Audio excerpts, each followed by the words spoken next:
how Wait. What?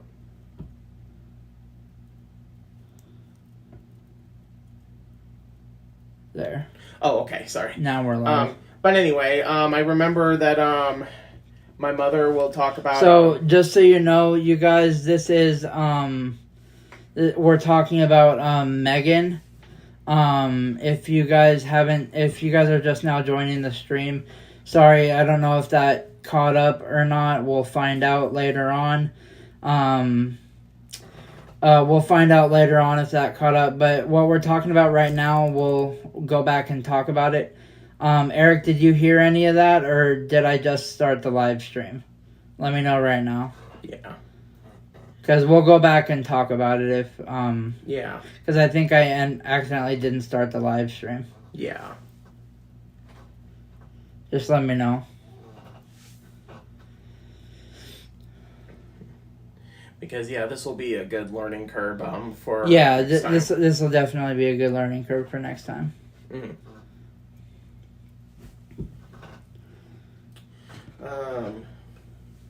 Okay, good.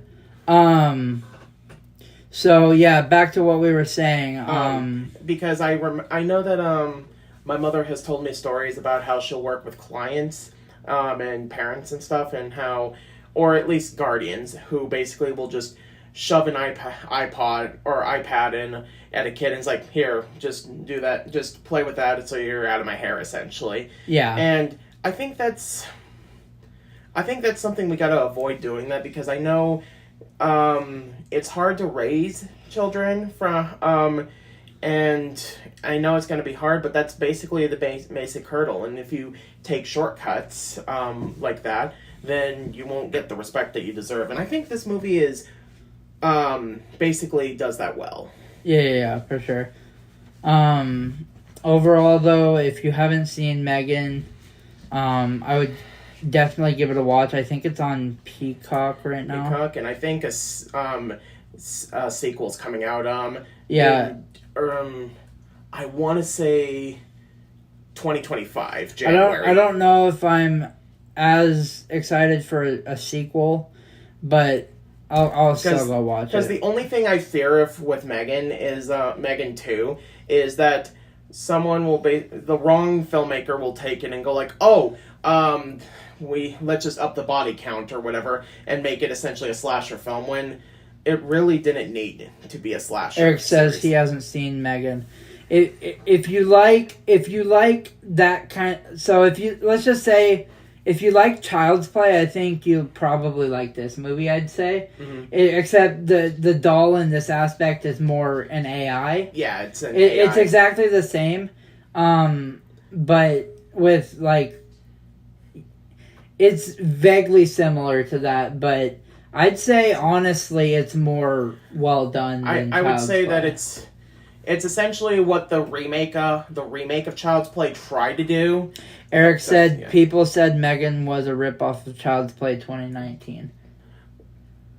There were fans of Child's Play 2019. What I've heard of Child's Play 19, people that actually think that, one, like, yeah, I won't even get into that. Two, I will say that Megan is far better than Child's Play 2019 because I've seen both of them. So yeah, where the only good thing about that one is Mark Hamill was the and I don't even let's get on to the next movie. The next one is Missing, essentially Missing, sort of the spiritual sequel to Searching, which I thought was really good too. Mm-hmm. It kind of has that. He said, "Did you two like Child's Play 19?" No, I didn't. From what I saw, I wasn't a fan of it. I did not like it, Eric. It essentially it took what the original Child's Play was for me, which was like actually creepy, and like what Megan did with the AI type of robot doll, like they did it right. What they did with Chucky in Child's Play 2019 didn't work. Like I wasn't creeped out by that at all. Like the best way that I can describe Child's Play 2019 is someone wanted to make a movie about drones or something. They didn't think it would sell, and they threw the Child's Play name on it to sell tickets, essentially, is the way I see it. Yep. But Anyway. Missing kind of has that same aspect of it's entirely through a computer, where this girl's computer looking for her mother. And I won't say much, but basically you find things out at the same time as the main character, which I find that pretty engaging. If done well. Movies like that are very, really good to watch because it keeps you engaged. And, hey, Junebug, it keeps you engaged and, just like Searching was, Searching it kept you on your toes because it takes you in one direction and it's like, oh, it's going to go in this direction. Mm-hmm. Where, for Travis and I know, halfway through we were like, hey, how's it going? Halfway through, I know Travis and I were like, oh, we know where this is going. Mm-hmm. We knew exactly where Searching was going. Where Missing is the exact same, but a different story. And it's done in the exact same way. Yeah, Missing was really good. And Eric, I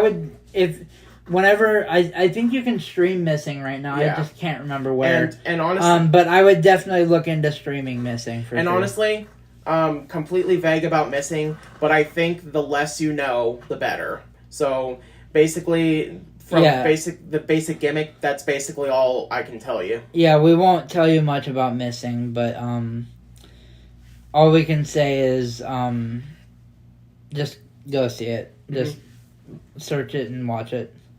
The next one is one of sort of the divisive ones because it's Infinity Pool. Infinity Pool. And I'll let Travis talk about this one because this is one I haven't personally seen, but I did see the trailers for this one. So. Infinity Pool is a movie that is directed by David Cronenberg's son. And for those that know David Cronenberg, he is very into a lot of body horror type movies. Yeah. He was involved with he directed the remake of The Fly along with other examples that I'm not thinking of. I forget his most recent one, but anyway. His son, I am blanking on his son's name, but anyway. Yeah. David Cronenberg's son directed Infinity Pool, which the only thing I can say is that it's about a couple that go out to some fictional city in Europe or something, and they basically get involved with this group of people who accidentally kill someone while driving home one night, and find out that you can get punished by death essentially by doing that, and the only way that you can kind of get out of it is if you pay a bunch of money to have yourself cloned, and the clones get killed in the process. And what I like about that one is that it's especially a pretty cool commentary on the fact that it has a message about how people that are rich can essentially get away with doing heinous acts or whatever just by paying people off, essentially. And I think that's a pretty important message because it just shows that basically if you have enough power and money, you can essentially get away with murder, literally. Eric said, is my dog Simba a good actor? He's not a good actor. He's really not a good actor. He's a great actor. Yeah. Yeah, definitely. He's a great actor, Eric. So, I would say Infinity Pool is, again, another film that it's like his father's work. It is a lot of body horror, and so it's one of those ones that will not be for everyone. Yeah. What I remember from the trailer is there's some movies where I'm very interested, some where I'm moderately interested, some where I'm like, and some where I'm like, this doesn't interest me at all. This is one of those ones where it's like, it just didn't interest me whatsoever, so I just didn't go see it or bother to go see it. Right, so yeah. I remember that movie, it kind of showed classism. And yeah, I just remember, like, there's some movies where I feel like they try to be overly artsy. Mm-hmm. If you know what I'm saying. Yeah. Like there's being artsy to a point where it works, Like, right? Yeah. But there's also being overly artsy. Basically, the biggest thing is you can have art in your film or whatever, and you don't have to have a linear story. Yeah. But you need to have a point to it. If you That's what I'm trying to say. Yeah. people like to misuse the word pretentious as being highbrow or fancy stuff. Yeah. But the literal definition. It was interesting for sure. Worth the watch if you want to have a think. Yeah. That's one thing I liked about the movie. It makes you think a lot. Yeah, definitely. Yeah, that's one thing I like about those types of movies. It does make you think a lot. Like that's what I like about what was the movie we were just talking about in the last one? Missing. Yeah, Missing. Yeah. Like Missing and Searching. Those movies make you think a lot. I like movies that make you think a lot. Mm-hmm. You know, it really puts you're sitting there watching a movie, but you also have to be working out in your brain. Mm-hmm. You know? But yeah, definitely the worst part is someone who knows that they don't have a good work or whatever, but they put in stuff like, what does this represent or whatever, to essentially, like basically making something bad and trying and failing to act smart. Like, the best way I can say it is, imagine if you were selling someone a house. Yeah. And the house was dilapidated, broken, like it's unsalvageable. But then the week prior, before doing that, you buy brand new curtains for the house or whatever, and it's like, okay, now is it worth something?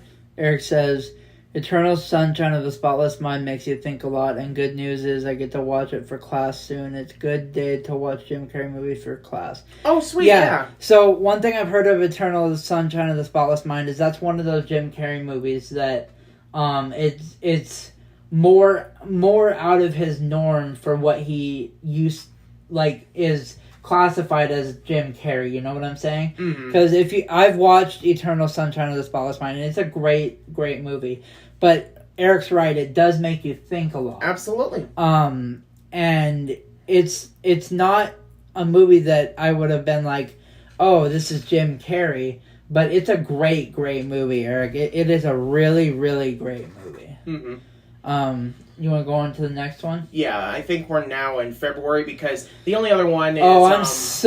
Eric, I'm so excited for you to hear February because Travis and I, when we get to it, we have a special movie for you. Yeah.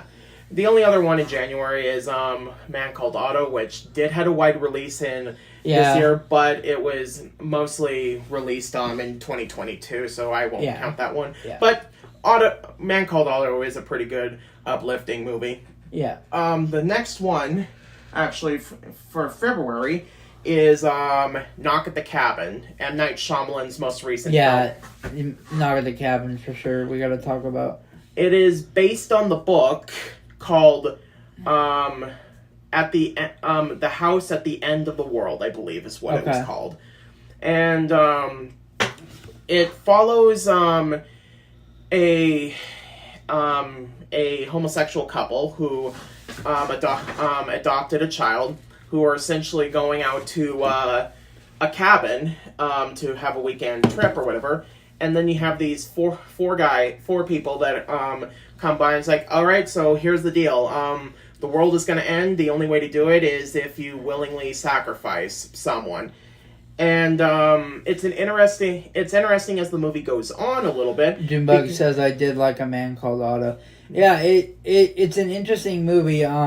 We just were saying that it didn't get like a very big, wide release is all. Right. Not saying it's not a good movie. It just didn't get the very big. Yeah, it just had a limited release. It just had a limited releases. Also, that's why we weren't really going to talk about it that much. Anyway, so what makes Knock at the Cabin kind of also interesting is that as they're saying this and are completely serious about how the world is going to end unless this random couple kill each other or sacrifice someone by killing someone willingly, and the participant willingly wants to die. Yeah. Then there's this whole thing where it kind of makes you question, is this a real thing, or is this just a homophobic group that's literally using this as an excuse to inflict pain on other people, essentially? Yeah. I will say that there are parts where, unfortunately, Shyamalan is guilty of this, but there's a lot of what I like to call hand-holding type dialogue, where he feels the need to hold the audience's hand and basically outright explain things, or else, and I guess the only thought is people won't understand what's going on unless they're outright told what's going on, essentially. I know Winnie the Pooh, Blood and Honey was Travis's favorite movie of the year, JK. Eric, we'll get to that. We'll get to that. Junebug says, yeah, it was a very remake.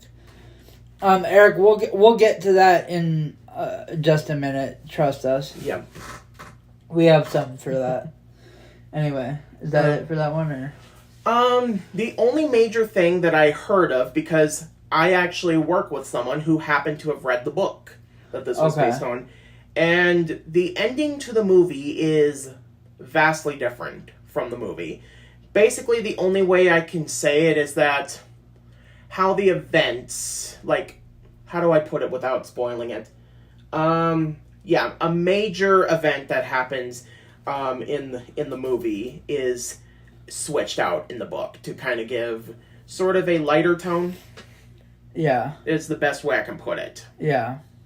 More of a bittersweet sort of thing. And you go with Shyamalan, you always gotta look out for that famous Shyamalan twist, right? Mm-hmm. Yeah. It's always there somewhere. Mm-hmm. Okay, next one. Okay. Because I gotta get it out. The next one is the one that I deem as the worst this year. Yep, and I deem it so as the far. worst as well.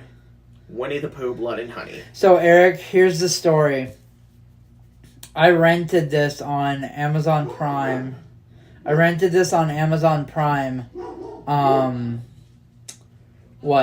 Yesterday? Yes. Yesterday. Travis and I watched it during the day. And let me tell you, we were commentating through the movie. My movies had an even smaller budget than Blood and Honey, and they turned out. Yeah, I agree. I was just gonna say. say. What I was gonna say is, one, I have to comment. The lighting was so atrocious. Like they were relying on natural lighting or whatever, and they wanted to film some of their stuff at night. The CGI blood, I mean, that was just... I don't understand what they were thinking with this movie. That, like, what they could have done is... What the smart decision would have been was to make the car explosion CGI and use more of their budget towards the blood on... Yeah. I think, you know what I mean? I think a smarter decision would have been to not have the film be taken as seriously. Exactly. Don't take it as seriously. Like they made this like it's an Oscar-worthy movie. Kind of. Like they basically make it like a just a regular horror film. It takes itself way too seriously than it probably should, because it has a ridiculous premise. But if they would have gone in the kind of more, like, say, Tucker and Dale versus Evil type comedy. Eric said the main characters of Blood and Honey were complete idiots, especially the hot girl in the hot tub. Eric said, me and everybody from the film club agreed about the whole thing. Jim Muck said, my thing is, I don't know if Blood and Honey could ever be good as the marketing intended because of the concept alone. A Winnie the Pooh horror, I think, is the advent of the internet made that movie. And I think that's the main problem, is that it's literally a get-rich-quick scheme. That's it. I think honestly, Junebug, I actually agree with you there, because, like, think of, like how much influence the internet actually has, right? Yeah. Think of it. It goes all the way back a couple years ago to the Sonic movie, right? Mm-hmm. People were slamming, saying they're not going to go see this movie. They're not going to pay money to go see this movie. They're saying they're to the point where the producers and the company were getting death threats. I read. Here's something. Huh. Same guy who read the Cabin at the End of the World. Yeah. he had a theory about that Sonic thing. Okay. He thinks it was meant to be that way It to was get a meant- reaction. Like, Okay. basically thinking that this was doing this on purpose to get a reaction from people. Then they would get invested in basically going this move to get it there. Then they would fix it. Then all of a sudden, this large surge of people there. There is truth in that, and it's Yeah. a long shot, but I wouldn't put it past anyone. Eric said, "Me and the film club agreed the movie took itself way too seriously when it's a Winnie the Pooh horror movie, and everyone in the theater was laughing at it." Yeah, and the I would have loved to experience it in the theater. Yeah, that would have been awesome. I think they should have gone more of the sort That of would have goofy been route, awesome. like so that you're, so like Scream takes itself a little bit seriously, but manages to balance out the comedy bits in it Yeah. as well. So it's on one end, it's a serious film, but while having comedic elements, but it's not an outright farce. Part of me wants to think that Blood and Honey should have gone the more over the top comedy route. Like I would say something like Willy's Wonderland or whatever it is, or something like Thanksgiving, except not as much as a farce essentially. Yeah. Okay, and the last thing is that also the director was one of those people that if anyone were to say anything bad, he would be like, "How dare you talk about my work?" Blah blah Yeah, blah. exactly. But After the movie was over, there was an angry girl barging out of the theater yelling out, "That was a complete waste of time." I've had movies that have made me feel like that, for sure. yeah, honestly, it's sad when I say that one of the only few redeeming things I can think of is it was short. Yeah. It was only an hour and 24 minutes, so... Yeah. Shorter than that, if you're not counting credits. Okay. The next one. You could almost make a psychological horror the real-life Christopher Robin. Yeah. All right. You probably could, honestly. Here's the next one that you're looking forward to talk about. Okay. Cocaine Bear. Cocaine Bear? Okay. When I first saw the trailers for this, I'm glad I don't have an ego like Ray Streak Waterfield. Yeah. So, Cocaine Bear. When I saw the first trailer for this movie, I'm like, yep, I need to go see this. I think this is the kind of humorous thing that I think Blood and Honey should have strived for. Exactly. This is the kind of movie that Blood and Honey should have been. It took a concept that was kind of ridiculous, though true, it was loosely based on true facts. Yeah. But it just took a ridiculous concept and ran with it. Did you know that there was a real life Christopher Robin and Winnie the Pooh along with the rest of the gang? I didn't know that. I wouldn't be surprised. I wouldn't be surprised, honestly. But with Cocaine Bear, what I will say about the movie, I like that there were kind of sometimes serious moments in the movie mixed in. Mainly comedy, right? But there were serious moments mixed in. The comedy was good. There were kids in the movie, and they added adult comedy to the kids, where the kids were swearing, the kids were doing freaking cocaine. They didn't really know how to do cocaine, but What do? You eat it. yeah, I mean, you do. They were ingesting it in a way that people do ingest cocaine, but that's why he was all hyped up. And the thing is, kids swearing is never not going to be funny. It was hilarious. You can go see the real Winnie the Pooh and gang at the library in New York. Okay, cool. But just the fact that these people are running for their life from a bear that is addicted and binging on cocaine. At the point where, after he kills a guy, he snorts the cocaine off of this guy's severed leg. Like, this movie... It's unhinged. It's like, it's not obviously the greatest movie ever made. It's a comedy, but it's so funny. It was exactly what it needed to be, is basically what I always say. Let's see. Junebug says, I did Cocaine Bear. My only thing is I wish there was more practical effects. A real bear high on cocaine, but at least have a combination of CGI and practical. Well, yeah, there's some... I could see some moments where practical effects would be better than CGI. Mm-hmm. There are some moments in the movie where practical could be better. Mm-hmm. But yeah, the only issue is the whole thing the whole thing of the risk of animals getting harmed, and that's the only other issue I see. But there are some moments like with the deaths and stuff like that where if they use practical effects, some of the deaths with practical effects, like if they used practical effects instead of CGI, they could have been even more gruesome. You know what I mean? Sure. So that could have been dope, actually.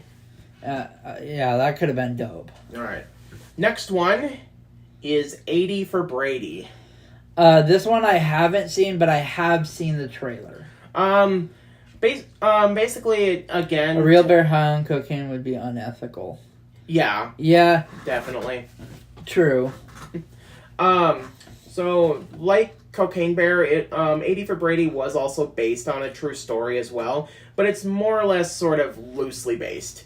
Where it's just inspired by actual events, because there was a story about four friends kind of in their 80s actually going to making a goal to go to the Super Bowl, and specifically the one with the Falcons. Yeah.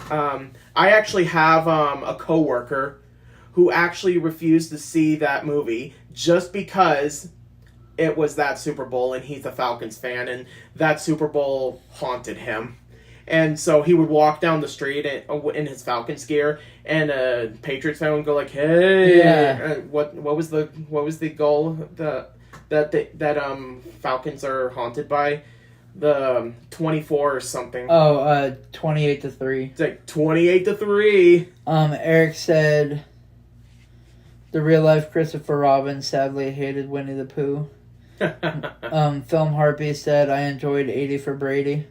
Yeah. Yeah, it was a cute. It was like, your typical. It was cute. It was a harmless enough one. It was harmless. Eric said I saw Cocaine Bear the day my grandpa died. Oh. It sucks because you see a good movie and then you feel bad because it's like. Mm-hmm. You see the good movie, but then it's like you don't know how to feel because. So Eric, I don't know if you have rewatched it since your grandpa passed, but yeah, that sucks, man. Not too much to say about 80 for Brady, though. I like the fact that Tom Brady and Gronk actually cameoed in the movie as themselves or whatever. Yeah. Especially Gronk when because he's especially good at playing the big dumb looking guy or whatever. Yeah, Gronk is just this dumb big goofy guy. All right, next one. Ant-Man and Eric the Wasp. said we can't control when our loved ones pass. Yeah, that's the unfortunate part is you just can't control when it's their time to go, and that goes for our loved ones, pets. Mm-hmm. Time is just time, So, yeah. Anyway, this next one I saw, and it. Let's just say it didn't live up to my expectations. Yeah. Ant-Man and the Wasp: Quantumania. I hope Blood and Honey 2 will be better than the original with bigger budget. I hope with a bigger budget it'll be better. Yeah, Plus with the addition of Tigger, that could be pretty cool. They claim 10 times the budget or whatever, to which I saw one that's like, well, I hope it's 10 times better, is what one commenter said. I thought 80 for Brady looked like a renter, if that. Yeah. I mean, that's just all up to opinion, I guess. I know some people don't like those kinds of movies, like where it's like those silly kind of. Like basically that's the one. Those are the movies that that I always like to call them sort of the morning special or the early bird special. Did you two see my video about the Tigger being in the movie? Yeah, I watched it, Eric.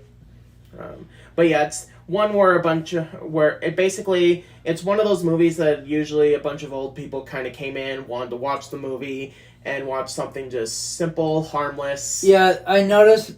So the thing with 80 for Brady, it really catered towards a lot of the older audience. Yeah, definitely. A lot of the older audience went and saw it. Like, I noticed going in there to see other movies, there was a lot of the older audience going. Like, in I to know see my that movie. grandma would watch. Oh yeah, definitely watch that movie. Definitely. This is about these 4 older women, you know. Yeah. Yeah.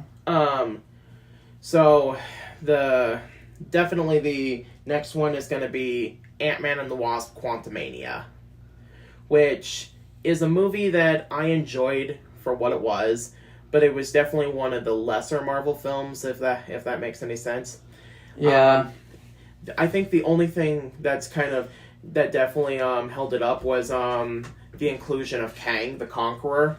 Yeah. To which there were some parts where the future was kind of being held up or whatever in the air and weren't entirely sure what they were going to do with Kang because they can't think of just recast him if that's the issue. No, and people were also saying that Kang didn't live up to his expectations either, he wasn't as great as he was in Loki, is what people were saying. Right, yeah, I definitely. You know what I mean? Mm-hmm. He all of his greatness as Kang went away in Ant-Man. Mm-hmm. And also, the only other thing is that I didn't see Ant-Man. I would see more movies if I had more time. Travis is lucky he has more time to see more movies than me. Plus, it also pays off to be a manager at a movie theater because he gets to screen movies like once a week. So, mm-hmm. Yeah, and definitely get benefits from that. Yeah. But anyway, MODOK was one that it's like I was disappointed, but not at the same time because I honestly don't think that you can make MODOK work because he's already kind of a goofy, a goofy look that doesn't work in live action. And he's just too bizarre and out there to kind of make work. But every single time that I saw it open and it's like saw the face on there, I was like, ew, stop! Yeah. Put the mask back on. Quit showing that face. Yep. And the only thing is that I got sick of seeing the George Lopez meme or whatever from Shark Boy and Lava Girl. It was funny the first few times, but that was like, okay, it's not funny anymore. So, Eric, from what I know, Godzilla Minus One is playing in American theaters, I think, in December? December 1st. December 1st, yeah. So, December 1st, Godzilla Minus One is coming to American theaters. And I think it's having a wide release, right? Yep, it's going to be released in Japan in like sometime late November, and we're going to get and we're going to get it. So don't you worry, Eric. You're going to be, and there's going to be people out there that are going to be like, I'm not going to go see it because it's going to be a dub. Okay, racist. That's what I'll say. I don't mind movies that are dubbed, like or I know movies that you have to read the subtitles or whatever. I don't mind those movies. Like, I get the whole thing and the frustration of reading subtitles. I don't mind those movies. I don't mind those movies. But the thing is, it's like, and I get the whole thing of wanting to just watch the movie instead of just looking down and up, reading at the same time, but... Eric's excited about that. Yeah, that's cool. But overall... Eric, Jimbug said that would be cool to see a Japanese Godzilla movie in theaters. This is going to be so cool because it's going to be my first Japanese Godzilla movie that I'm going to be able to see in theaters. Like, even for, like, re-release or anything like that. That would be cool. Anyway, next one. The next one we're getting... Wait, do you two think we will see a Mickey Mouse horror movie once Steamboat Willie? I think... Now we've seen Winnie the Pooh. I think we probably will just because... Eric, by the way, I was telling Travis, there's rumors... that once it goes in the public domain that we will see a Peter Rabbit horror movie. Nope. So. Nope. I don't know what you think of that, but anyway, next one. Next one is actually Creed 3 is what I saw. Creed 3, yep, good one. And this was one that ultimately also suffered long time because Jonathan Majors, like in Yep. Ant-Man, kind of suffered because of the abuse allegations that Yep. happened, Yep. which I honestly don't know which side is true. But we'll find out when we find out or whatever. Yep. But there's some evidence that's coming together, but at the same time, I know the whole separate the art from the artist thing is kind of a given, but the way I always explain it is if you boycott something because of what one person did, you're basically having thousands of people suffer through that stuff. Eric said I saw Creed 1 and 2, but not 3. Why wasn't Stallone in number 3? I don't know. Because I think he was busy filming Expendables, which is coming out actually next week from now. Okay. Junebug said, my only thing is you would almost have to call him Ricky Rat and say, yes, this is Mickey Mouse horror movie, but because of Disney's trademark, we can't call him Mickey Mouse or blank. I could see that because they still own the name Mickey Mouse, so you would have to change the name, so you can't. It's different with like Winnie the Pooh, because they can use the name Winnie the Pooh. They just can't use the same like image. That's why they were able to change the image of Pooh and Piglet and Tigger and. But still, nope.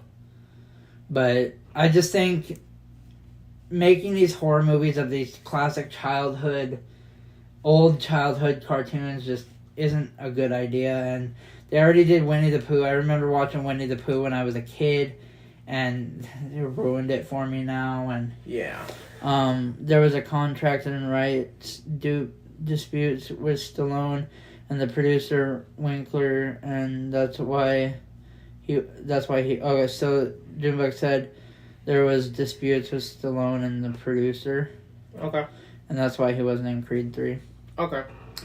And also he had other movies filming at the same time as well. Yeah, so. Because I know he's in Expendables 3, so... Eric said it's hard for me to separate art with the artist with Victor Salva due to my dad used to arrest pedophiles, but I do understand where Travis is coming from. And even with, this is going to be kind of an unpopular thing, but I can definitely not separate that, because Jeepers Creepers is not even that good of a movie, because it's largely just a diet it.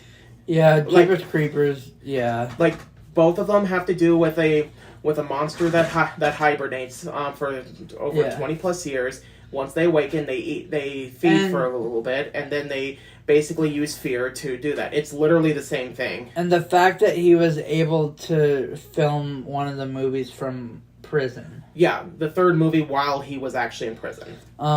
They made a Grinch horror movie, but they just couldn't call him the Grinch due to copyright and trademark laws. That's why they call him the mean one. Right, yeah. See, the thing with the Grinch is I would much rather watch a Grinch horror movie rather than a Winnie the Pooh horror movie, because at least the Grinch is already mean. At least with based on the trailers, it looks like it's not taking itself as seriously. Yeah. Anyway. Next, but yeah, Creed 3 is really good. Scream 6. Scream 6, yep. Scream 6 was, and the thing is, many did not, I remember, I got it with, I argued with someone, who was basically trying to say that Scream 5, or Scream 2022, was basically just remaking Scream or whatever, and the whole thing of why don't they just call it Scream 5, when it's like Scream is a largely satirical series of horror films, and so calling it Scream 2022, that's the joke. The joke about the fact that requels, as they call it, is essentially using the name to essentially make it a remake in spirit, but they disguise it as a sequel to bring people in. Yeah. That was the joke. Yeah. Scream 6, basically is basically continuing that trend, by, I think there's gonna be another one coming out, and I think these last 3 Scream films are basically going to be a reference to, like, the Halloween trilogy and upcoming Exorcist trilogy, where you have one that's largely familiar, that's largely a remake, or whatever, but a sequel at the same time. Then you have the middle one, aka the we don't know what to do, and even trying to gimmick, which is why they put it in 3D, because that was the joke. Then I'm going to call that the seventh one coming out is going to be the parody on Epic Conclusions. Eric said, speaking of Scream, I got a signed knife coming in the mail from Roger Jackson, who voices Ghostface in all the movies. Nice. He said, I agree with Travis about the title of the movie. The fans call it Scream 5 anyway. Yeah. He said Scream 7 will be directed by the same guy who made Happy Death Day. Oh, yeah, I heard about that one. I hope they bring back Neve Campbell for Scream 7, but I get why she wasn't in Scream 6. They need... I feel like Scream 6 did okay without her, but Neve Campbell makes the movies. I've heard that they finally did a pay thing, agreement or whatever. Yeah. Because the biggest thing is that they would not pay her enough. She is Scream. She is the franchise. Yeah. She's one of the greatest Scream queens in horror. But yeah. Okay? I know you got Jamie Lee Curtis, you got many others, but I mean Neve Campbell's up there. Yeah. I mean, right? She's got to be up there. Mm-hmm. Next one. The next one is Champions. I started this movie. I need to finish it though. So my main problem I do have with this is that even though in and of itself it's harmless, I would also like to see. But I think my major problem is, why can't they make a movie that involve mentally challenged people that without them being essentially a tool or a crutch to help to basically assist able-bodied people? Nearly every single time that if you see a movie that has to do with someone taking care of someone who is mentally ill, they're usually used as a tool to essentially make the able-bodied people better, essentially. Yeah, I agree. I agree with Champions. It just feels like I don't want to use the term making fun of.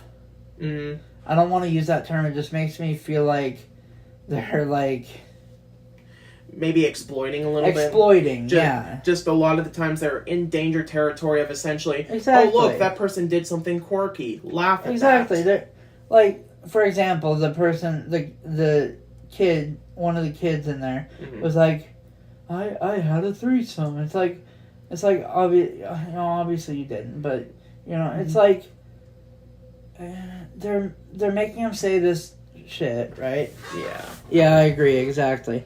Yeah, Eric, you need to do a collection video of all your autographs for sure. Mm-hmm. Next one, unless you have something. Next one, that's pretty much it. The next one is Shazam! Fury of the Gods. This one I actually haven't seen, but based on the trailer, this is another one where I really liked the first one, but I wasn't quite as pumped for the second one. The biggest thing is that the family aspect that worked so well in the previous one, nearly gone. Yeah. Where basically they focused solely on essentially gags and jokes, which would be funny if the jokes were funny, but they really weren't funny. Mm-hmm. The villains were not really that interesting. In fact, they're not even they're actually originals made for the movie. Like, they were not derived from the comics. Eric, the Shazam movies aren't one you really need to rush to go see, but if you haven't, I would say if you're gonna watch one of them, definitely watch the first one. The first one is great. The first one's great, and yeah, just go watch the first one for sure. Yeah, Mecha G Zero. Travis and I talked about Infinity Pool earlier. Travis, for Mecha G Zero, do you want to talk about what we talked about just a little snippet of what we talked about earlier? Basically, with Infinity Pool, it's a body horror type movie, so it won't be for everyone. But basically, it's a message about how rich people essentially get away with doing heinous acts or whatever by paying off the right people, essentially. And Brandon Cronenberg. Brandon Cronenberg, thank you. But what Travis and I were talking about early in the stream with Infinity Pool is it's a movie that makes you kind of think. Like, you have to kind of think about the movie and stuff like that. And it's okay. It's okay, Mega. But I kind of liked it. I'm not saying it was a bad movie. It wasn't like at the very, very, very top of my list. But it wasn't like, I wouldn't say it's gonna be on my worst list. And Mia Goth was really good in it. Yeah, Goth was really good in it for sure. And she can pull off playing the crazy person. She can definitely pull off playing the crazy person for sure. So. Nothing much with Shazam. Now the next one is one of the ones I really liked. John Wick Chapter 4. John Wick Chapter 4, yep. Wow, that probably the first action movie that I've seen this year that was truly amazing. Like, it was well directed, well edited. The action was intense, amazing, and creative. Lots of great stunt work in it. It had a great look behind it. Overall, like I said, I love both Infinity Pool and Professor, his previous film. Oh, okay. I gotta check that one out. Yeah, we gotta check Professor out. I've only seen John Wick 1. Yeah, and see, the thing with John Wick, to me, John Wick, it just gets better with each one, I feel like. Right, yeah. Let's see, John Wick. I heard Keanu Reeves is super nice. Oh, that's what I heard too. In fact, Mecha G said, John Wick Chapter 4 is my favorite movie of the year, I think, next to Oppenheimer. Oh, yeah. We'll get to Oppenheimer, obviously, yeah, but John Wick was a blast. Yeah, it was. I think I saw it 3 times, actually. Not much to say except literally praising it from the heavens above. Now let's get into something bad. 65. Oh God, 65. This was one that, based on the trailer, is like, okay, I can see this as a pretty cool, decent B movie or whatever. Yeah. But the biggest question that I always have is, how do you make a movie about someone from the future, from another planet, on a prehistoric Earth, fighting dinosaurs? How do you make that boring? This, I don't know, but this film found a way. Eric said, I was sad seeing the beagle die in John Wick 1 because beagles are my favorite breed of dogs, which should be obvious due to Simba. Mm-hmm. Yeah, definitely. Mega G said, I bought the Blu-ray of Beyond the Spider-Verse, but haven't got the chance to sit down and watch it. We'll get to that one. Yeah. John Wick 4 was really good. I feel like people didn't like one reason, but that was spoilers and not people understanding storytelling. We'll get into that, and this is, should have put spoiler alert in the title, but we're, for anybody here right now, spoiler alert, we're talking in depth about movies. It should be clear by the titles. Mm-hmm. We're talking in depth about movies, so. Mm-hmm. Sure. I heard 65 sucked a shame because we finally got a mainstream dino movie that's not Jurassic Park. Yeah. Anyway. But yeah, anyone that said that John Wick 4 was bad, they're wrong. Watch it again and think about what you've done. Did you guys talk about Guy Ritchie's The Covenant? I did not get to seeing that one actually. Yeah, we're talking about movies we have seen, so we still need to watch that movie, so yeah. Let's see. The next one after 65. This one I had a blast watching. Okay. Dungeons and Dragons Honor Among This Thieves. one was awesome. Yeah. Because Travis and I both play D&D. And there was- I've played D&D a lot in my past, and he plays D&D currently, and we all play D&D currently. In fact, we're planning on having a story about talking about, or Yeah. a video talking about our favorite campaign sessions and stories overall. Okay, yeah, definitely, Mega G. We'll check it out, definitely. Mhm. We have a video, 2-part video coming out, where we explain stories from our campaigns and stuff like that. And probably my favorite campaign, because it will literally take this long to explain. Yeah, Junebug, I definitely agree. 65 was... I think 65 was honestly less than meh. Yeah. I think it was less than meh. Yeah. But, anyway, but Dungeons and Dragons, it basically... It tried not to be a fanfare of, it's like, hey, remember this from the games? Remember this from the games or whatever? It just told, like... It's essentially like it basically was like someone else's session, and they basically played along through the story using that session. And the way they wrote how the people talked, they made it sound like how people would like talk out of character to other players or whatever. Yeah. And overall, just seeing all the stuff in it was just hilarious. And best of all, it never took itself seriously. I agree. And that was fun. It had one of my celebrity crushes in it. Which one? Michelle Rodriguez. Rodriguez. And if you don't know... We'll get to that one too. Yeah, if you don't know, I am one of the biggest fans, and I know in recent years they haven't been great, but I am one of the biggest fans of the Fast and Furious franchises, and I know some of them are terrible, but they're one of my favorite franchises.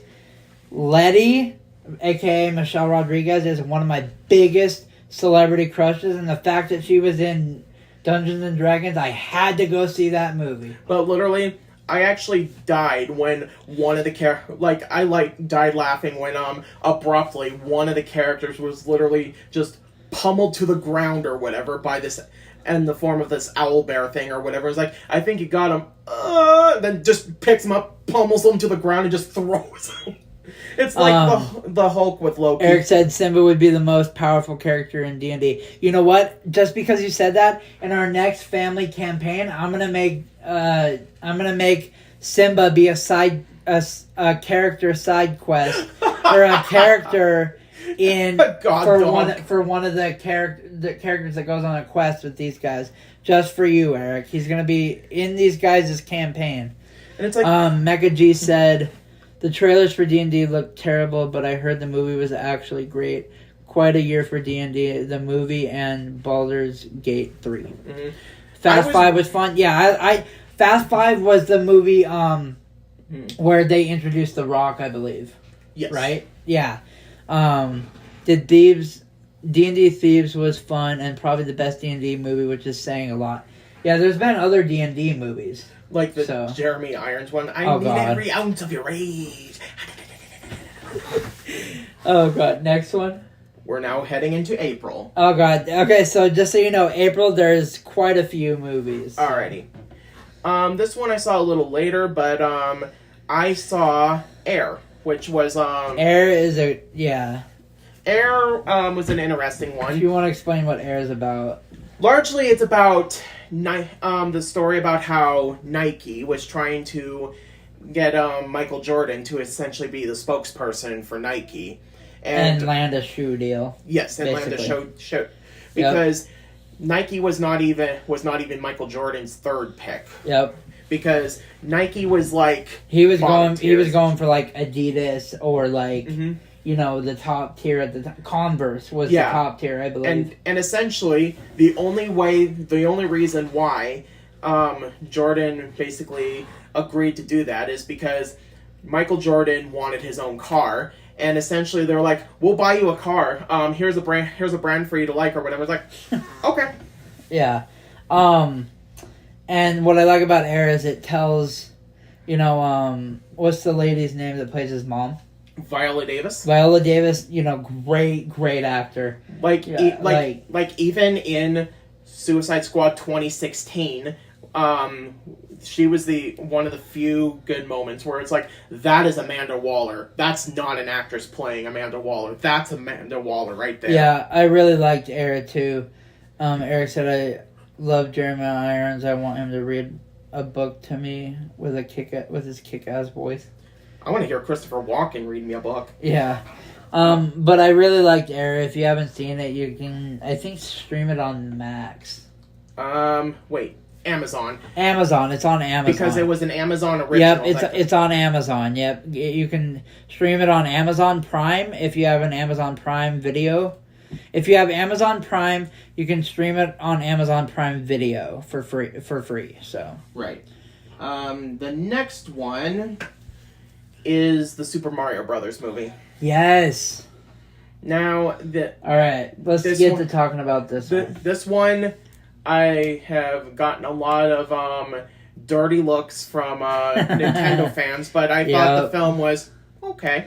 Yeah, it is just okay. But there's one coworker who I work with who is an avid Nintendo person, was like, that was amazing! How did you think it was just okay?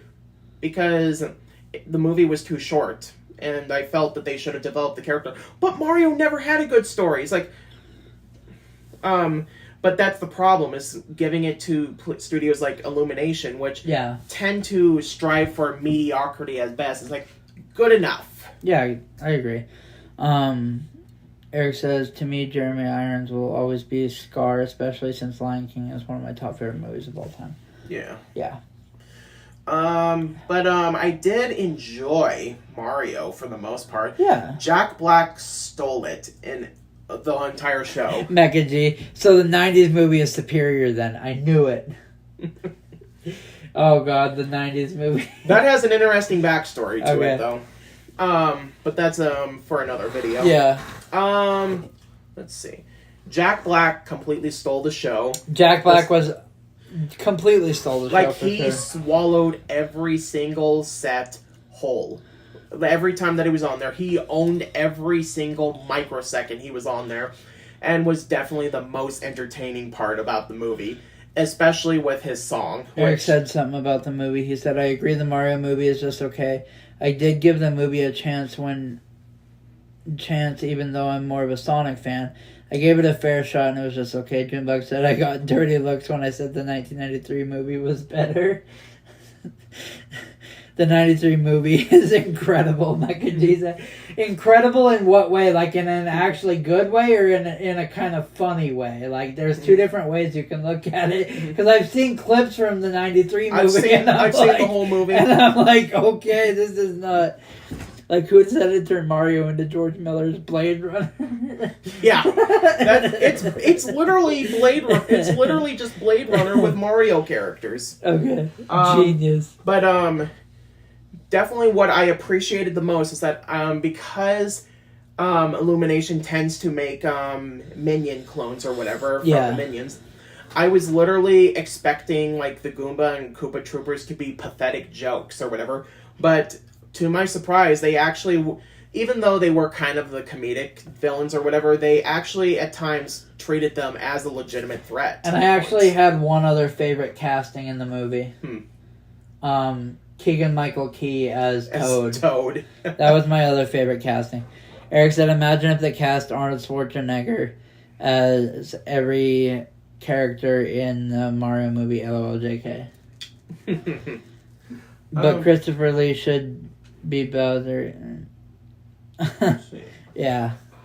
That's pretty much about it. The next one is the one that you and I saw and had a little fun with. Okay.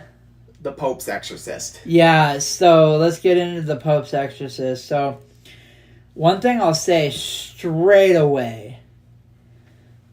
Everything about this movie, the thing that instantly, after seeing this movie, I thought that made this movie watchable was Crow. Was Russell Crowe.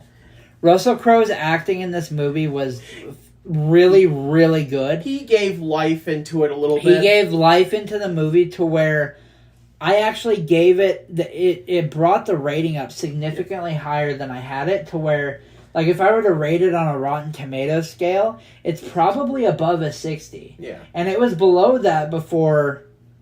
I love how literally he brings sort of a sense of humor into the whole thing. Like, after a major exorcist happened where they almost died, he's just, after a little pause, Wasn't like, that bad? oh, well, that wasn't that bad.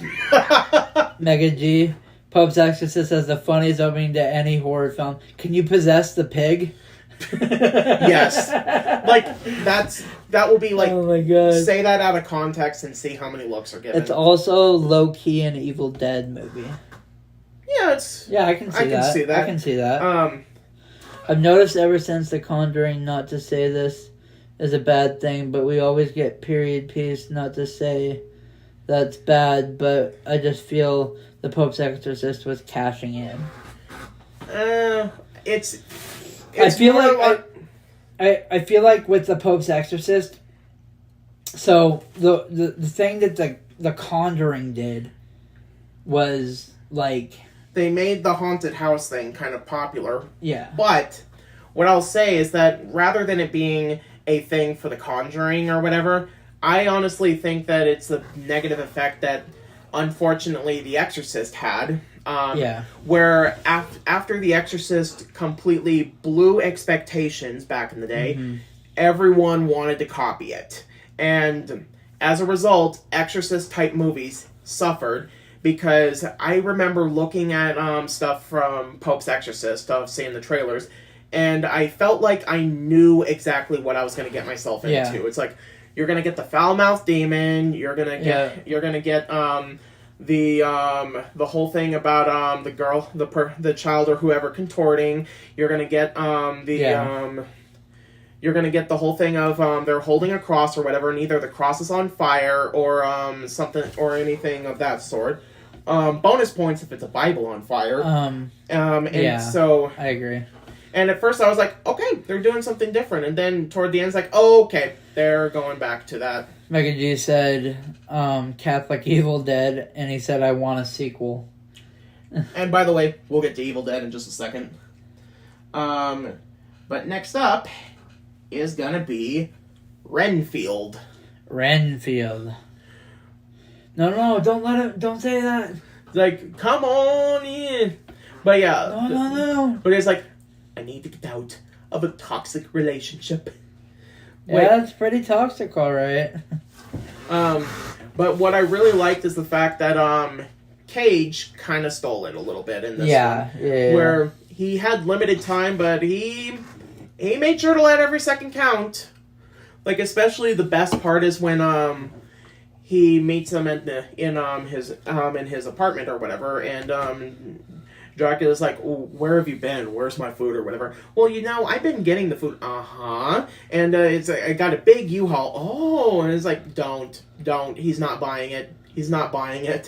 And I was like, he's gonna snap any second. And Mega D said it's crazy though how no demonic voices ever matched the menace of the sound design of the original Exorcist. Yes, definitely. Because I think the biggest thing is so many try hard, essentially. Yeah. And just use the generic deep voice, essentially. Yep. Definitely had some, or Renfield definitely had some really funny moments, especially. Right to the point of the over-the-top violence or whatever that I think, like Cocaine Bear, I think, if put in the wrong hands, it could have been bad. But I think they embraced the ridiculous plot or whatever, but had a pretty cool idea of leaving abusive relationships. Eric said, Renfield reminded me of past toxic relationships and workplaces I dealt with. Yeah. It's pretty good way to look at it. All right. Next one is The Divisive One. Beau is Afraid. Oh, I didn't see this one. Beau is Afraid is one of those ones that is going to divide people, and Ari Aster has made some great movies. Like, I really liked Hereditary, loved Midsommar, so I was really pumped about this one. and I would say the first quarter of it was amazing. Like, it perfectly captured what it's like to live with anxiety. Like, no joke. Whenever I would like, if I was by myself and was the only person in the movie theater, or not in the movie theater, in the auditorium or whatever, and I would have to go up to the top of the steps, and then check every row to make sure that no one was behind me or whatever. And then if I were to leave and like use the bathroom, I would go back, then I would go up the stairs and then see if anyone was back there, and then come back down and watch the movie. So perfectly captured that fear and anxiety. The middle part, it kind of drug a little bit or whatever, though it had a pretty cool section where it was like recreating events like it was a play. The last part got a little insane. Eric said, Nicolas Cage stole the show as Dracula. Shame it bombed. Mega G0 said, Beau is Afraid has an amazing first hour. Eric said, why do you two think Renfield bombed? There's multiple reasons. Like, it could also be like what was released on the same weekend as that. I'm not sure. It could also be like, what was the like audience it was aiming for, stuff like that. I think. Mega G0 said, but by the end of it, I was kind of waiting for it to be over. Yeah. He said, I think he peaked with Hereditary. The director. I liked Hereditary, but Midsommar was definitely, I think, where he peaked. Like, I would say, Hereditary was about right here. Midsommar was about right here, and I would say Beau's Afraid is about, it's somewhere right here. Yeah. From what I've heard from a lot of people, exactly what you guys are saying, the first hour was really good. But then a lot of people said the last half, which was like they were bored out of their minds. Here's the best way that I can describe Beau's Afraid. Basically, it's like you're at a Thanksgiving dinner or whatever, and you have that one guy, that one person in the party that's trying to tell a story. Then they get on a series of side tangents or whatever, and then eventually get back to the point. Something that should have taken maybe 5 minutes to explain, it takes about maybe 20 minutes to explain. Film Harpy says, I agree. The first half of Beau is Afraid was great, but then I think it should have ended way before it did. Yeah. Not much to say after that. Then we come to one that I'm really also excited to talk about. Evil Dead Rise. Evil Dead Rise. Wow, what a good movie. It was unhinged. I think my love for the original Wicker Man soured my enjoyment for Midsommar a bit, but I still liked it though. Yeah. Last Voyage of the Demeter also bombed, another Dracula movie by Universal. We'll get to that one. Yeah, we'll get to that one too. We'll get to that one. But anyway, back to Evil Dead Rise. Evil Dead Rise. I think this is the horror movie to beat, because I recently got into the Evil Dead movies, and in fact my most recent Dungeons and Dragons character is based off of Ash Williams, actually, and I'm having a lot of fun playing the character. Eric said, do you two think contemporary mainstream audiences just aren't interested in Dracula movies anymore? I don't think that's what I think it's just the right Dracula movie. I think it's along the point of how people weren't entirely sure if it was meant to be funny or not. Mega G0 said, so I liked Evil Dead Rise, but I think I prefer 2013. And that's also up to, opinion based and stuff like that. I respect that opinion very much. Because 2013 was a very good movie too. 2013 was a decent remake. Though I would say definitely the one that I enjoy watching the most would have to be Army of Darkness. Yeah. Eric said I liked Evil Dead Rise. Dreambuck said Evil Dead Rise was really good. I thought and probably one of the most creative horror movies I've seen in a long time. Yeah, and I think the good Mega thing... G0 said, great opening title sequence. Oh, I yeah. love... Film Harvey says, I love Evil Dead Rise. The way you guys are talking about Evil Dead Rise, it honestly, it's probably top 5 horror movie for this year so far. Yeah, and easily. What's great about Evil Dead is that there is so far, at least, not really a bad entry in them so far. Mega G said, I need to see Talk to Me. I heard it's the best horror film of the year. Oh, Talk to Me is really good, and we'll get to that one, too. Yeah. Evil Dead Rise is something that took full advantage of its space and had just basically had a blast with it. It was the perfect length. It basically went in, did its gimmick, it got out. And that's basically all I can say. Eric said, the opening with the woods in Evil Dead Rise felt a little pointless to me. I saw Army of Darkness as a kid. Yeah. What I will say is that I think the opening of it may seem kind of pointless, especially though technically, but I think it's to kind of sort of set the mood for how the film is going to go. Yeah. So I do get that it could be maybe a little pointless or whatever, but yeah. Next one.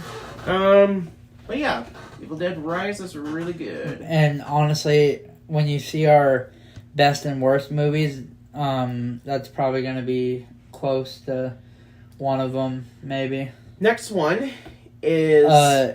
before we move on, Eric said, I met Tim Quill from Army of Darkness. I almost got him for Dawn of the Dead, but sadly he died. Oh. Jim said, by the way, I don't think Bruce Campbell is truly done playing Ash. Money talks. I mean, I'm not gonna say anything because there's been actors that have said they've been done acting and they've come back for decent amount of money. So yeah, I honestly will take Bruce Campbell's word for it, because I don't think he's in it for the money. I think he's one of those actors that genuinely will do it just because he wants to do it. Do you know why Bruce Campbell says he's done? I think it might be because he's played the role for so often that he wants to expand to other things, probably. So he's just done with Evil Dead is all? Possibly, yeah. Okay.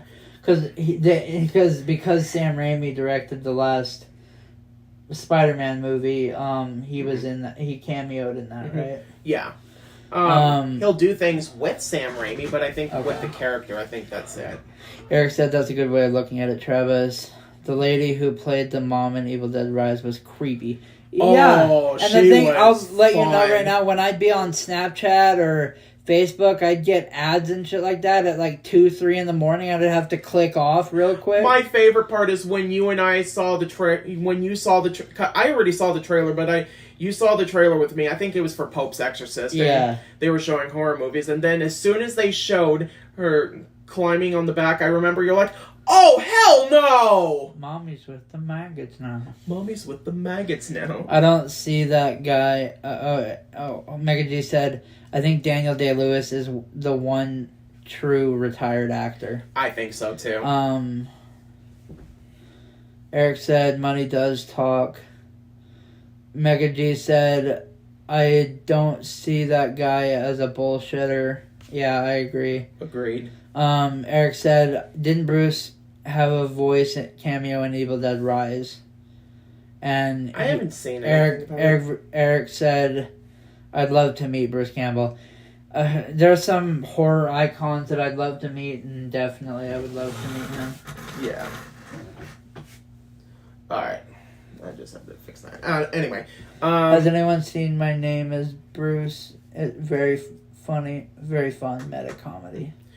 I haven't seen it. Anyway, next one. The next one is Are You There, God? It's Me, Margaret. I haven't seen this one. It was actually a really good movie.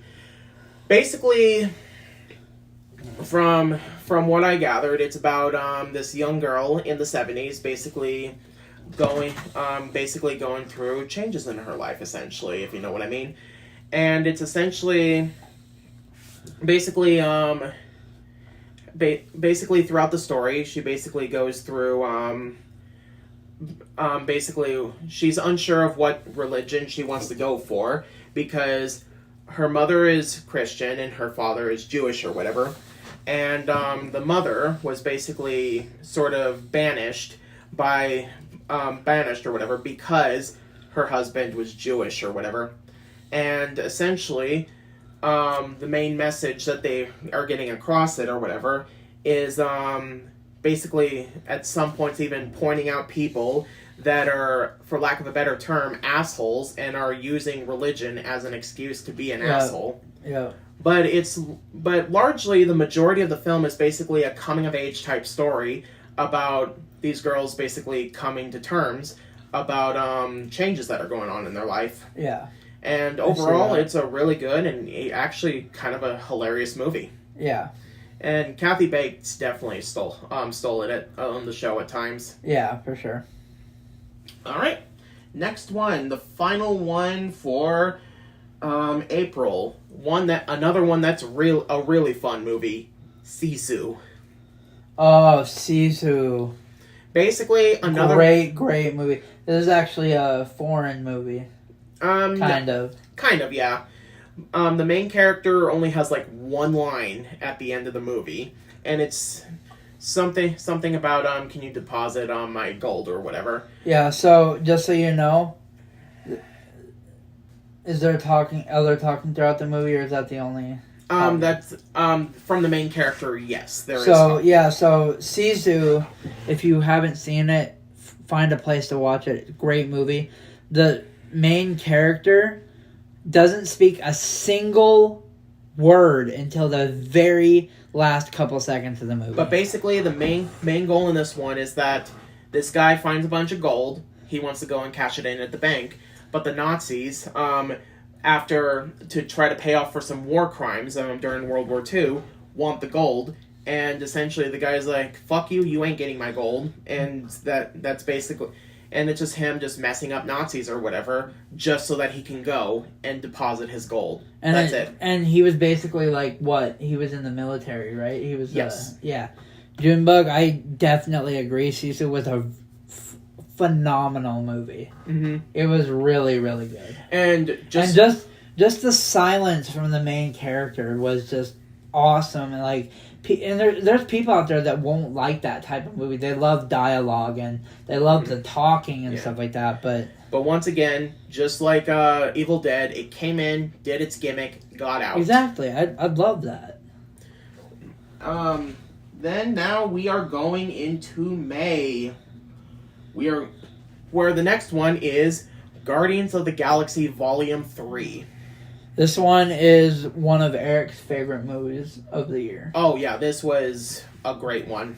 And I will say, this one is definitely better than the second one. Mm-hmm. And to me, it rivals the first one. I think this one could potentially be the best one, actually. That's what I'm saying. I think, honestly, I could say it's the best one. Mm-hmm. And to the point where I was kind of because there was one kid at a summer camp that I go to that is like, I think Guardians 3 is the worst one because Groot is ugly or whatever. You watch that film and think about what you've done, you uncultured swine. That's funny. Go to your room. Go to your room and think about what you've done. Yeah. No. But Volume 3 was excellent, crazy, dark, and emotional. Yeah, there were obviously some very, very, very sad moments. And, you know, what I can say is, if you're an animal lover, there are some parts that, you know, will be sad, but, yeah, you know. And people I'll just throw that out there. If you're an animal lover, there'll be parts that are sad. Mm-hmm. They were sad for me. I cried, I'll be honest. I cried. I did. I cried a little bit. I think it's the best movie in the MCU. I will say, I don't probably think it's the best in the MCU, but it's probably up there. Yeah. It really is up there. I'd probably say at least top 10. Yeah, and it's easily top 10. Junebug says, I'm man enough to admit the Guardians 3 made me cry. Hey, me too, man. I was crying. Mm-hmm. I was crying for sure, man. Eric said, One of my best movies of the year. It made me cry over a raccoon. I agree with Dylan. It's better than Volume 2. James Gunn was given so much creative freedom in these movies. Yeah, and they some reason let James Gunn and if you go. watch the first one, there are actually clues that lead up to it. The third one even. Yep, I know. I gotta go back and rewatch it. Not sure how he did it. Yeah, I understand what you're saying, Mecca. The next one is actually the one that I saw instantly after because I had to I have to sometimes screen movies or whatever. Okay. And there was one time where this one actually had to be screened or whatever, and no one wanted to do it, and I can see why. But instantly after that, I had to go and watch this movie called Love Again, which boring. Like literally, it was like the equivalent of like a Hallmark romance film or whatever written by a bot. Essentially, it had every single cliche in the book and every single archetype from those 90s romantic comedy cliches. I don't really have much to say except the concept was kind of creepy and it was really boring. So, yeah, that's basically all I can say is that Love Again was not a good movie. Yeah, for sure. The next one was even worse. Hypnotic. Oh, Robert boy. Rodriguez, what happened in your life? What happened that led to this moment? Like, the concept is kind of cool. Basically, it's people hypnotizing people through or whatever to do various things. Like, they'll have a bank heist planned out, and they'll have this guy like saying, "Okay." He'll go up to one girl or whatever, and it's like, "I need you to go buy this fire hydrant or whatever." And I need you to say, take your clothes off or whatever to distract these guards or whatever. The guards will leave or whatever. And it's like, okay, I need you to walk past the guards and make a transaction or basically do this or whatever. It's like, I need you to get in this car and I need you to crash into this or whatever. That sounds kind of cool. Yeah. But it was so boring. Like, nothing happened. Mecca said, I didn't realize Rodriguez did that. Oh, yeah. It was actually a passion project that he wanted to do since, I think, 2002. Okay. If I remember correctly. And it was shelved for years. And then, basically, he was like, hey, we can take this old project and use it. Yeah. So, overall, it was dull, lifeless, boring. Alright, next one. Fast X. Fast X. Here we go. So, as I said earlier, I'm a really, really big Fast and Furious fan. Mecca said Alita Battle Angel was good. Was hoping he'd keep it up. Mm-hmm. I did hear that did get greenlit for a sequel, I think. Or Rodriguez needs to go back to his roots. Maybe make an action movie like El Mariachi. Oh, his first film that he made for like $7,000. So Fast X, it wasn't, I will say, a terrible movie. It just, for one, again, the stunts are getting very ridiculous. Like the action sequences are over the they're top, destroying half of Rome and Venice. Yeah. They're destroying half of that. But I think the one thing that's really holding this film up, Jason Momoa. Jason Momoa was a fantastic villain. Like, he was probably the most entertaining villain that I've seen. This entertaining movie that I've seen in this franchise so far. The one thing that I have a problem with,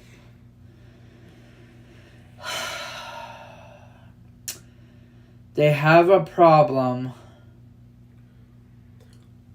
with bringing back characters that need to stay dead. Eric, the Fast and Furious movies need to end. I'm so tired of them killing off characters just to bring them back. Here's where I'm going to say this. Paul Walker's character should have stayed dead after 7. Okay. Mm-hmm. They brought him back in number 8. Okay. He's been alive ever since. and they just don't show him physically. Okay. Until this one. They show clips from 5, but they show him in this one. Mm-hmm. Say, oh, he's alive. And it's like, where is he? Oh, he's driving away. It's like, just kill him off In number screen. 9, they brought back Han. Mm-hmm. Okay? They brought back Han in number 9. In this one, at the very end, pissed me off so badly. Because who did they bring back from number 6? Who, by the way, in number 6, would not have survived the way that they brought him, killed her off. Okay? Would not have survived. They brought back Gal Gadot's character. I will not forget your first reaction as soon as you heard my about god, that. what are you doing? And I remember as soon as you found out who Please it was. bring back James Wan if you're going to Yeah. make a Fast and Furious Yeah. movie. I remember as soon as you heard about that, and he's like, is it whatever her name was or whatever? And It's like, I want to know what I want to bullshit! know is how they're going to do the next movie with both Vin Diesel and The Rock in the movie now, because now we know The Rock is back, but The Rock and Vin Diesel fucking hate each other. It's probably going to be separate. Junebug says, I have not seen Fast and Furious X. I think Fast and Furious died with Paul Walker. I'm not meaning that to sound mean, but he was the star of that franchise and Vin Diesel was the face. I'm not honestly totally disagreeing with you. I think the franchise started going to absolute crap when 8 came out. Mm-hmm. I think 8 was the one with Idris Elba as the villain, right? Though Idris Elba was a good villain. I will say the last couple movies have had good villains. yeah, and I really liked Hobbs and Shaw. Hobbs and Shaw was a good spin-off. That was a great spin-off. Yeah. Megan G said, looking forward to hearing about Mission 1 Dead Reckoning Part 1. Oh yeah, we'll get to that. It was BS how they brought back Han. And I understand how they explained how they brought him back. But it's like, why did you bring him back? I think my major problem with bringing characters back when they should die or whatever is that there's no tension anymore. You're just watching the action sequences to the point where it's like, I would not be surprised if Jacob comes back somehow. That's what I said. Yeah, I was like, watch, they bring Jacob back. Yeah, right? They bring Jacob back. But literally, Jason Momoa is probably the only reason to watch it or whatever. And I know that there's going to be 2 more of these movies for a 3-part epic finale to the franchise. Yep. Then next one is Little Mermaid. I saw this movie and it was largely a shot-for-shot remake of it, and overall it's harmless for the most part. Halle Bailey is probably the best part of the movie, I will say. I think that when you bring back characters back when they clearly died, it cheapens their deaths for the emotional impact that it had on you. Yeah, I agree. Pretty much, yeah. I totally agree, Junebug. It like, I bawled my eyes out when, at the Paul Walker at the end of Fast 7, when he went off, like they were killing his character off, and then in Fast 8, oh, your father's pulling into the driveway. Are you fucking kidding me? Like, it totally ruins what emotional impact it had to me on 7. Definitely. Anyway. Halle Bailey was amazing in the movie. And I get, to a degree, the whole thing of the go woke, go broke, which I hate that phrase with a burning passion, or whatever. But and I would understand it if you do nothing with it or whatever. And as long as the character is not specified to have a certain race to begin with, I'm usually fine with that. And since mermaids don't exist, I never had a problem with it. But what they did with the race thing, I thought was kind of cool. Basically, they had Ariel and her sisters essentially be cast as a race to represent the 7 seas. I thought that was cool. Yeah. Eric said, I hated the Little Mermaid remake. The rap number was cringe. Halle Bailey, I agree, was good. She wasn't the problem. The rap, I would say, was not good, but it's literally just one part of the movie. So I didn't like it, but at least it's done. Pretty much Yeah. as quick it is. And I haven't seen the movie yet, so I can't say. Melissa McCarthy definitely stole the show too, at certain aspects. Yeah, Like- that's what I've heard. Like, she was a blast through the movie. Other than that, it's largely just... And there's some cool stuff, like making more development for the prince. I Yeah. thought it was pretty cool. But other than that, it is mostly a shot-for-shot remake, where, I expect it, but it's nothing that's gonna keep me up at night. Junebug said, I don't even like the original Little Mermaid, mainly because I'm a ginger, and I found out that if I was a girl, confirmed by my mother, that my name would have been Ariel. Yeah, though... I get it. There's some people that don't like some movies, and again, that's all opinion-based. Yeah. Yeah, Little Mermaid was definitely... I'm not going to have an opinion on it until I see it, so... And I thoroughly enjoyed the original film, just because... Ponyo is the best Little Mermaid adaptation. Yeah, that's a good way to see it. I like... Is that Miyazaki? Yeah. Right? Yeah. I'm just so tired of these... I kind of agree that Disney remakes are getting kind of annoying. I can kind of get it, but there is the whole thing of if something is a guaranteed hit, they will try. I know. It's if they know it's gonna make money, they're gonna do it. I Mhm. get it, but there's some movies like I didn't really enjoy Beauty and the Beast that much. The remake. Yeah. Okay, I was just gonna say if you No, didn't enjoy. no, not that. No. I definitely didn't enjoy the Lion King remake. Yeah. I guess there's been so many Cinderella ones, but the Disney live action remake, I guess, was okay. It just wasn't there just hasn't been one that has really stood out to me that's been great. The only thing is that I think the only issue is that if you don't it's a blatant cash grab or whatever, that's fine. But if a reason for not liking something is because of the race, you shouldn't talk to me. Yeah. Like, basically, it's like, and the thing is, a lot of these people can't talk about some of these remakes without being racist. Mega G said, I wanted to see Mulan, but then I heard they botched it. They pretty much did, yeah. Junebug said, it's just the monopoly, man. Trying to make more money. LOL joke. Anyway. Next one. Next one is actually gonna be my favorite in the franchise, or my favorite film of this year so far. Spider-Man Across the Spider-Verse. Go ahead.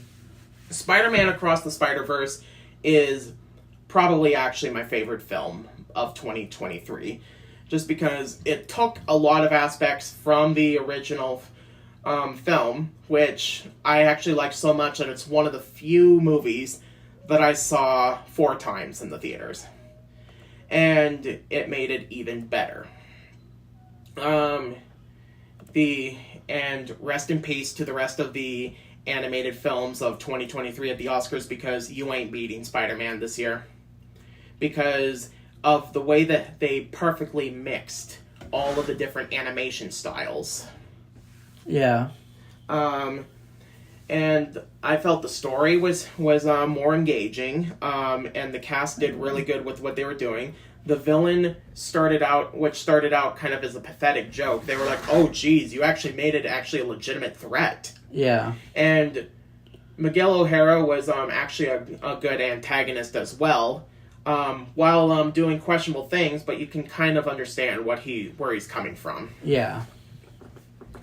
What did you think of it? Of which one? Spider-Verse?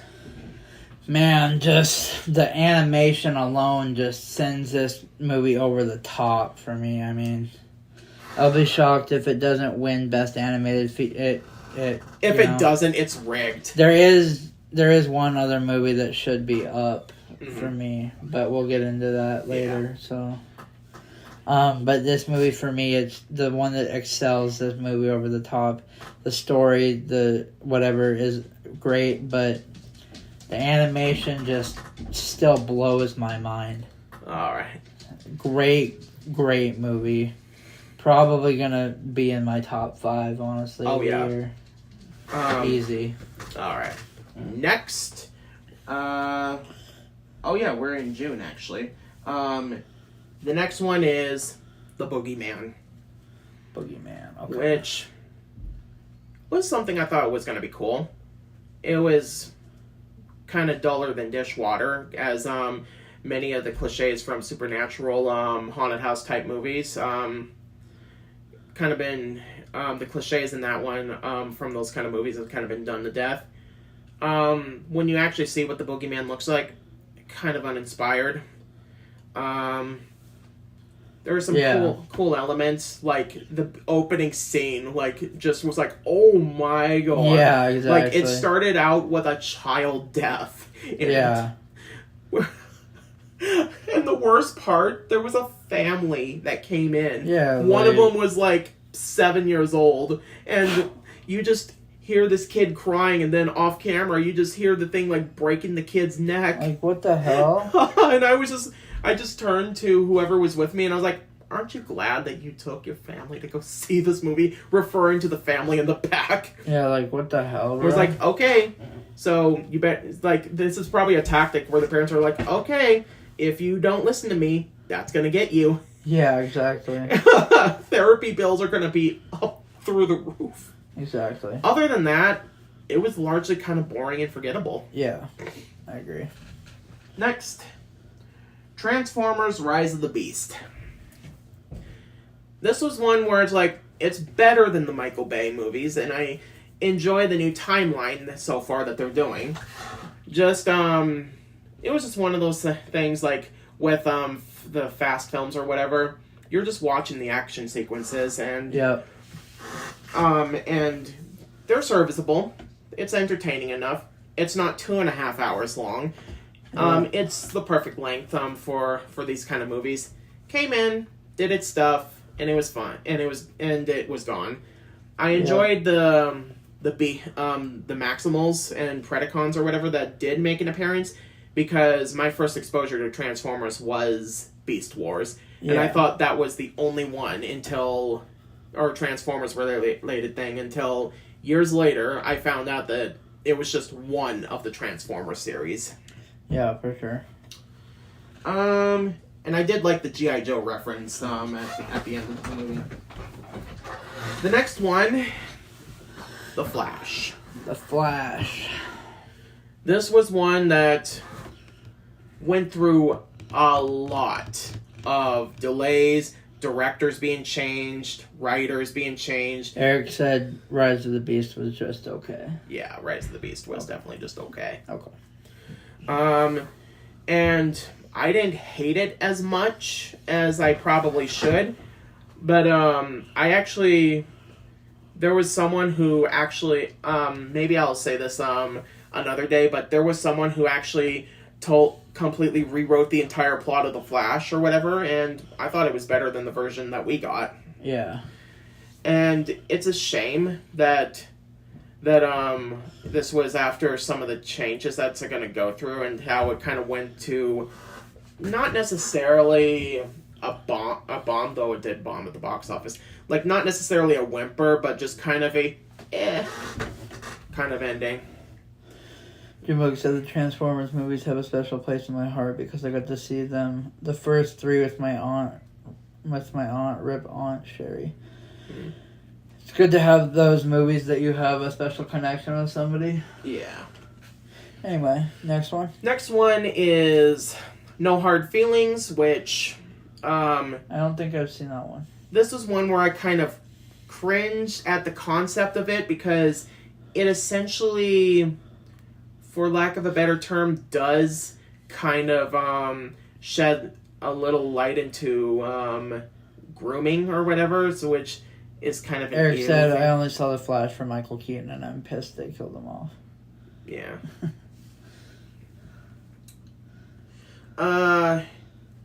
Yeah, I did expect Keaton to bite it or whatever, but I do kind of wish he was in it a little longer. And I kind of wish he wasn't as unceremoniously killed from it or whatever. Yeah. What else? Oh yeah. I never laughed at No Hard Feelings, but it was completely watchable for me. I can see how people would find it funny. Yeah. It's just that if you can really get past the premise or whatever, kind of being ew, then it's fine overall. Yeah, for sure. Next one is actually a more lighter one, Asteroid City. Asteroid City. That was one. Thanks for spoiling, Eric. A little joke. P.S. Spoilers don't ruin good movie or bad movie for that matter. Wait, what? He said, thanks for spoiling, Eric. LOL joke. P.S. Spoilers don't ruin a good movie or bad movie for that matter. No hard feelings was predictable, Eric said. Oh, yeah. Well, anyway, look, luckily we did have a little spoiler warning anyway. Asteroid City was actually kind of a pretty fun, surreal type comedy.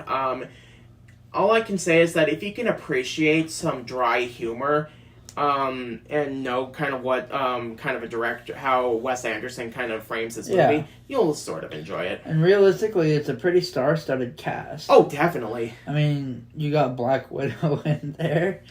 Yeah, I mean, Black Widow. That's a plus anyway. You just get to look at her. Yeah. I mean, you get Michael Scott from The Office in it. You got Tom Hanks in it. You got Willem Dafoe. You got Margot Robbie, and that's only just a few of them. Mega G Zero said, I enjoyed No Hard Feelings for what it is, also the nude beach fight. Yeah. Man. That was unexpected, and I was like, okay, I saw more of you than I was kind of expecting. Not too much to say about Asteroid City, except if you're into a little dry humor, you'll enjoy it. Yeah. And know what you're getting into. Alright, the final one for June is Indiana Jones and the Dial of Destiny. And that was one where I give it one word. Disappointing. Which one is this? Dial of Destiny. Oh, yeah. And it's like, it's better than Kingdom of the Crystal Skull, but that's not saying too much. And even then, Crystal Skull had pretty cool moments in it. Yeah.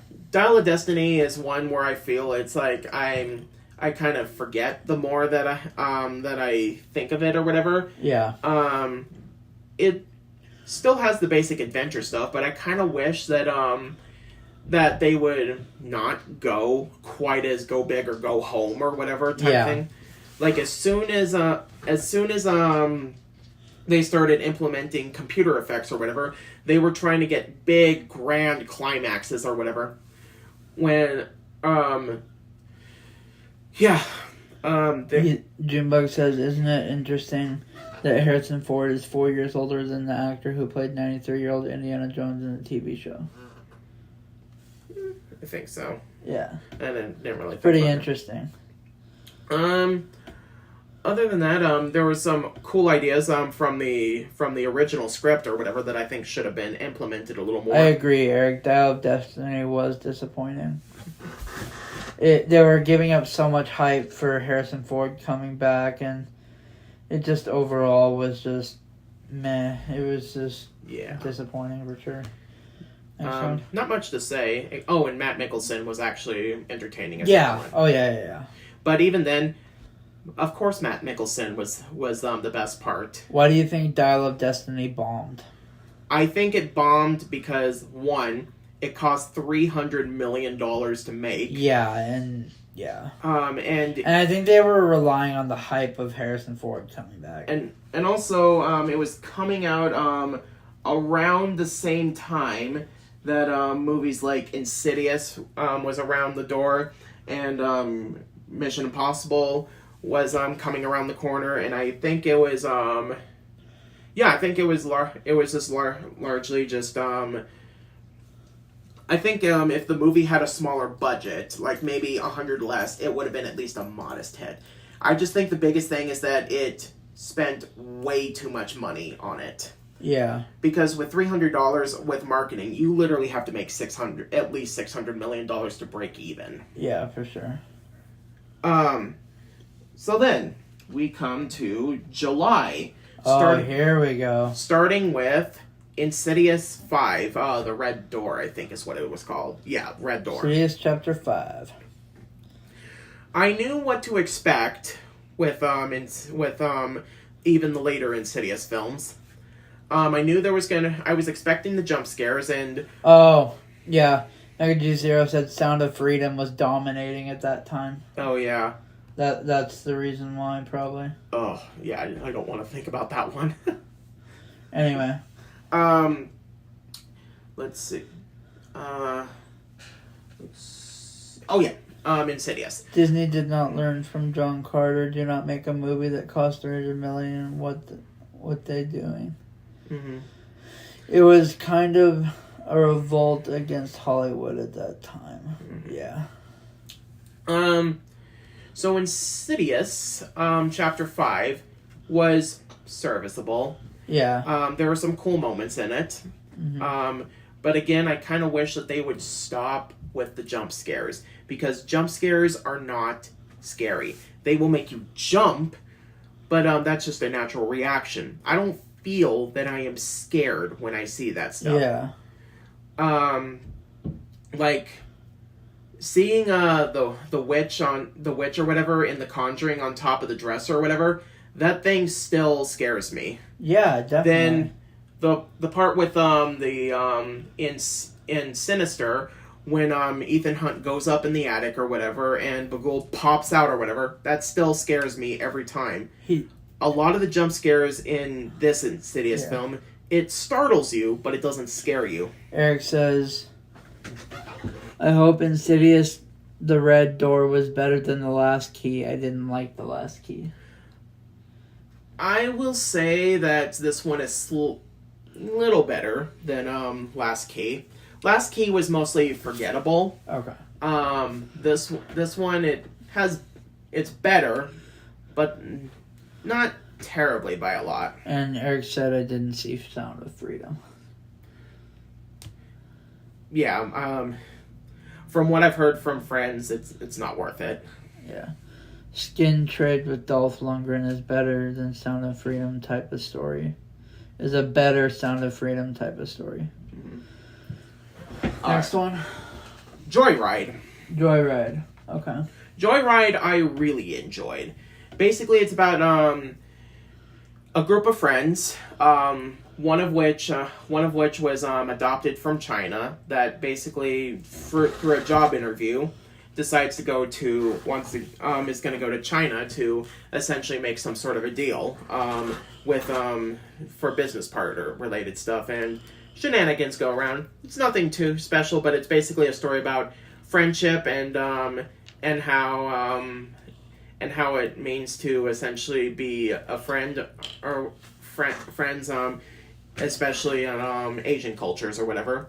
And overall, I did enjoy it. Overall, yeah. It's kind of hard to put into words, but it's like, watch the movie and you'll see what I mean. Yep. Next is one of the big ones. Mission Impossible Dead Reckoning Part 1. That one... Mecca, this is the one you've been waiting for, so... Yeah. Joyride was a really good film for so many reasons. Yeah, I agree. Oh, definitely. Mecca, this is the one you've been waiting for, so...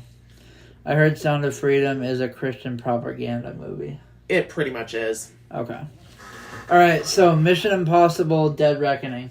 Dead Reckoning Part 1, was one that had phenomenal action sequences. Like, they actually built train carts, like life-size train carts, to go in and do whatever they want with it. And they actually crashed the actual train. Like, it was not a CGI effect. They actually lopped a train over the edge. And can I just point out the fact that Tom Cruise rode a dirt bike and off of this actual, like, giant cliff He's fucking nuts. And the thing is, He's crazy. the clip that you see in the movie, that was like maybe the 5th time that he did that or whatever. Mecca said Tom Cruise is pretty much the greatest showman right now. Oh yeah. Eric said I've only seen Mission 1 through 4. Oh. Paramount. Yeah. Paramount Plus has every single Mission Impossible up to date except for they might have Dead Reckoning. Yeah. Mission is one of those ones where it keeps getting better. Yeah, Like each one gets better and better. Definitely, I agree. Like they and push Tom the Cruise, envelope. yeah, Tom Cruise. You know, like if they ever got down the road and they recast the role, series is dead. Yeah. Series is dead. But yeah, really good action sequences. Unfortunately, it bombed as hard as it did because of Barbenheimer. Yep. It was too close to Barbenheimer, and I think I think we completely underestimated how big Barbenheimer was going to be. Yeah. Which, speaking of which, let's go to Barbie. Barbie, yes. There's a reason Tom Cruise is such a high-paid actor. I think Rogue Nation is my favorite Mission Impossible, but Dead Reckoning Part 2 is looking to be quite the spectacle. Oh, I am looking forward to Dead Reckoning 2. Definitely. So, Barbie. Barbie was a phenomenal movie. It was very, very phenomenal. Like, easily top 10 of the year. I'm probably going to put it top 5. Oh, really? I'm probably going to put it top 5, honestly. Yeah, I'll probably... Depending, I have to mix some things around, because I had some things in my top 5, but it's probably going to be top 5, honestly. But yeah, it was a movie that that basically should not have worked. No. But they managed to get people that knew what they were talking about, put some care and effort, especially in the production design. Made a phenomenal script that basically pokes fun at the hierarchy of patriarchy or whatever, but at the same time not being mean-spirited about it. Just basically saying the idea of a patriarchy is kind of a joke, which is why they kind of treat it like a joke to begin with. Travis convinced me to give Barbie a chance. Love Barbie.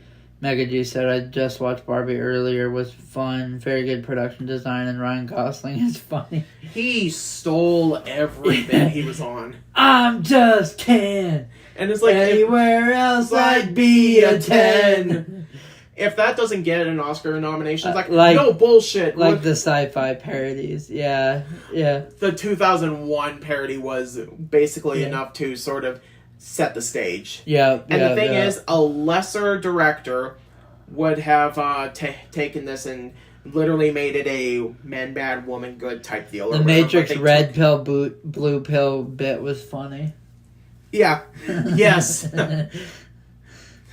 And especially when it was sort of also an anti-hero's journey, actually from the beginning, where they're basically like the hero didn't get a choice. By the way, I just want to say real quick, if you guys haven't already, hit the like button on the stream. That would help us out a lot. So if you guys haven't, hit the like button on the stream. Other than that, they took it in a very mature fashion, and despite what Ben Shapiro says, it is not a man-hating movie. No. Like, not at all. A lesser person would have made it like that. Yeah. But they took it in a very mature, yet entertaining way. Yeah, for sure. Next, Oppenheimer. Oppenheimer, a.k.a. the highest grossing movie to have never opened at number 1 at the box office. Yep. A movie that is literally engaging sort of from beginning to end. The only thing is I think maybe a little bit could have been shaved off toward the end because I feel like it did drag at some points after the bomb, but it was a really good watch overall. Yeah, definitely. Cillian Murphy was really good in the role. Florence Pugh was good in her part. Pretty much the entire cast did a really good job, especially Robert Downey Jr. Yeah. And the fact that we could see the top 2 candidates for supporting actor could come down to Robert Downey Jr. and Ryan Gosling. How crazy would that be? My name's Ken, and so am I. Also a great movie. Oppenheimer is my personal favorite from Nolan. And did you know that Christopher, this movie was so big because he used practical effects that the IMAX film reel was 11 miles long. They had to make a machine that would fit the film reel. The film reel was so massive, it was 11 miles long. Because I know Christopher Nolan is one of those directors that films using traditional film. It was 11 miles long, that's how big the film reel was. Just the editor the entire time is like, I hate you so much, I hate you so much. As he's snipping or whatever, it's like, I want to cut you with this so badly. Yeah. No, but the effects were really good. And the funny thing is that Barbie was actually more expensive to make than Oppenheimer. Yeah, that's and the funny part too. people are like still blown away that Barbie grossed more money than Oppenheimer. But to be fair, it is because Barbie is an hour shorter than that, so that means it could fit into more theaters more often. But it's impressive that Oppenheimer made as much money as it did with its length and its rating. Yeah, exactly. Like, an R-rated 3-hour movie that makes almost $1 billion, that's virtually unheard of. Mega said, and I love nearly everything he does. It pretty much has saved IMAX as a format. I've always loved IMAX. Mm-hmm. We've seen some movies in IMAX, and IMAX is a great format. Mm-hmm. Great format. Did we see a Harry Potter movie in IMAX? No, we were gonna. Yeah. Though we did see Alice said, I never thought I would even utter the words that Barbie beat the nuclear bomb. It did. It did. Hardcore. Like, it made... $1 billion in 17 days? Right? In 17 days, yes. Eric said, why was Barbie more expensive to make than Oppenheimer? Because they actually had to create a town. Yeah, they had to create a whole town. They had to, basically, nearly everything that you saw was built by hand. And there was so much pink that they used that there was a national shortage for the color because of that movie. For movies and stuff? Like anywhere, pretty much. Oh wow, okay. Like there was an actual shortage for pink because of that. So because of the fact that it tends to be more expensive to make the sets rather than relying on CGI, it added up. Mega G said, I saw Mission Impossible Ghost Protocol in IMAX and it blew me away. Oh. The one, if I were to see a movie in IMAX, for me it would be a Fast movie. Because that would be one of the ones I would like to see. And I saw Avengers Endgame in IMAX. Yeah, and it was fantastic. Oh, that was a great experience. We saw Avengers Endgame in IMAX, and that was awesome. It was amazing. That was awesome. Next one. The last one in July, or wait, actually, yeah, last one in July. Talk to Me. Talk to Me. I don't think I've seen this. Talk to Me was actually one that was a really... There's another one that someone was talking about. Yeah. It was made by a couple... Having the Burj Khalifa in IMAX was one of the most thrilling experiences I've had in a movie theater. Maybe somebody doesn't make that into a short reel. Barbenheimer, what would happen? LOL joke. Yeah. But yeah, Talk to Me. Talk to Me was actually... took the possession concept and actually did something fresh and unique and new with it. Yep. It was made by a couple of YouTubers who I have seen their channel and they're already pretty entertaining. I'm blanking on the names and if you know who they are, let me be sure to let me know. But they were made by a couple of YouTubers who made a living in making stuff like this, who actually got to make this movie. And the lore behind it is actually kind of interesting. Basically, the main gimmick is you hold this severed stone hand, and you tell say, talk to me or whatever, and you can have like a ghost or whatever in front of you that you can physically talk to. Okay. And they play with the idea of having, it's like, okay, possess me or whatever, and it will go in and it will make them do things, and like party friends or whatever will film the reactions, and then as soon as they pull the hand away, within like maybe less than a minute and a half, I think it is. Then everything is fine, back to normal. But if they go any longer, then literally shit hits the fan, and it does. Eric said, "Why do you two think Barbie made so much money?" I think honestly, I think it was just one. The name of the movie brought a lot of people in. The name of it did bring a lot of money, and also because of the fact that it's largely because of the fact that it's that it's a movie that resonates with a lot of younger women and little girls or whatever, that it made by a team of women especially, and it's kind of inspiring, so I think many people watched it. And also I think people started seeing memes come out from the movie, good memes, like the I'm Just Ken thing and shit like that, and memes about Ken were like, shit, I gotta go see this movie now. And like I mentioned before, the only other advantage that it had for why it was able to make money is that Barbie was shorter, so it's able to basically be shown more often than Oppenheimer is. So it basically has an advantage of showing a few extra theaters more than what Oppenheimer. Mega G0 said, "Yeah, I really want to see Talk to Me." Mm-hmm. Yeah, Talk to Me is actually a very intense movie. Like the opening alone. Actually, there was an elderly couple that were right behind me. Something happens in that one, and as soon as it happened, the elderly couple basically were like, all right, that's it, and they left, and they never came back. Yeah. So, it's not scary, but it is intense, is the word. Yeah, for sure. But overall, it is a really good one, and a sequel has already been greenlit. Yep. Now we're into August. We're almost at the end. First off, we're going to rip the cancer off right now. The Meg 2, The Trench. Yeah. Based on the trailers, it looked like it was going to be a good, fun type B movie, like 65. But literally the fun stuff you see in the trailer is literally the last like maybe 20 minutes of the movie. And it's basically as done as soon as it comes or whatever.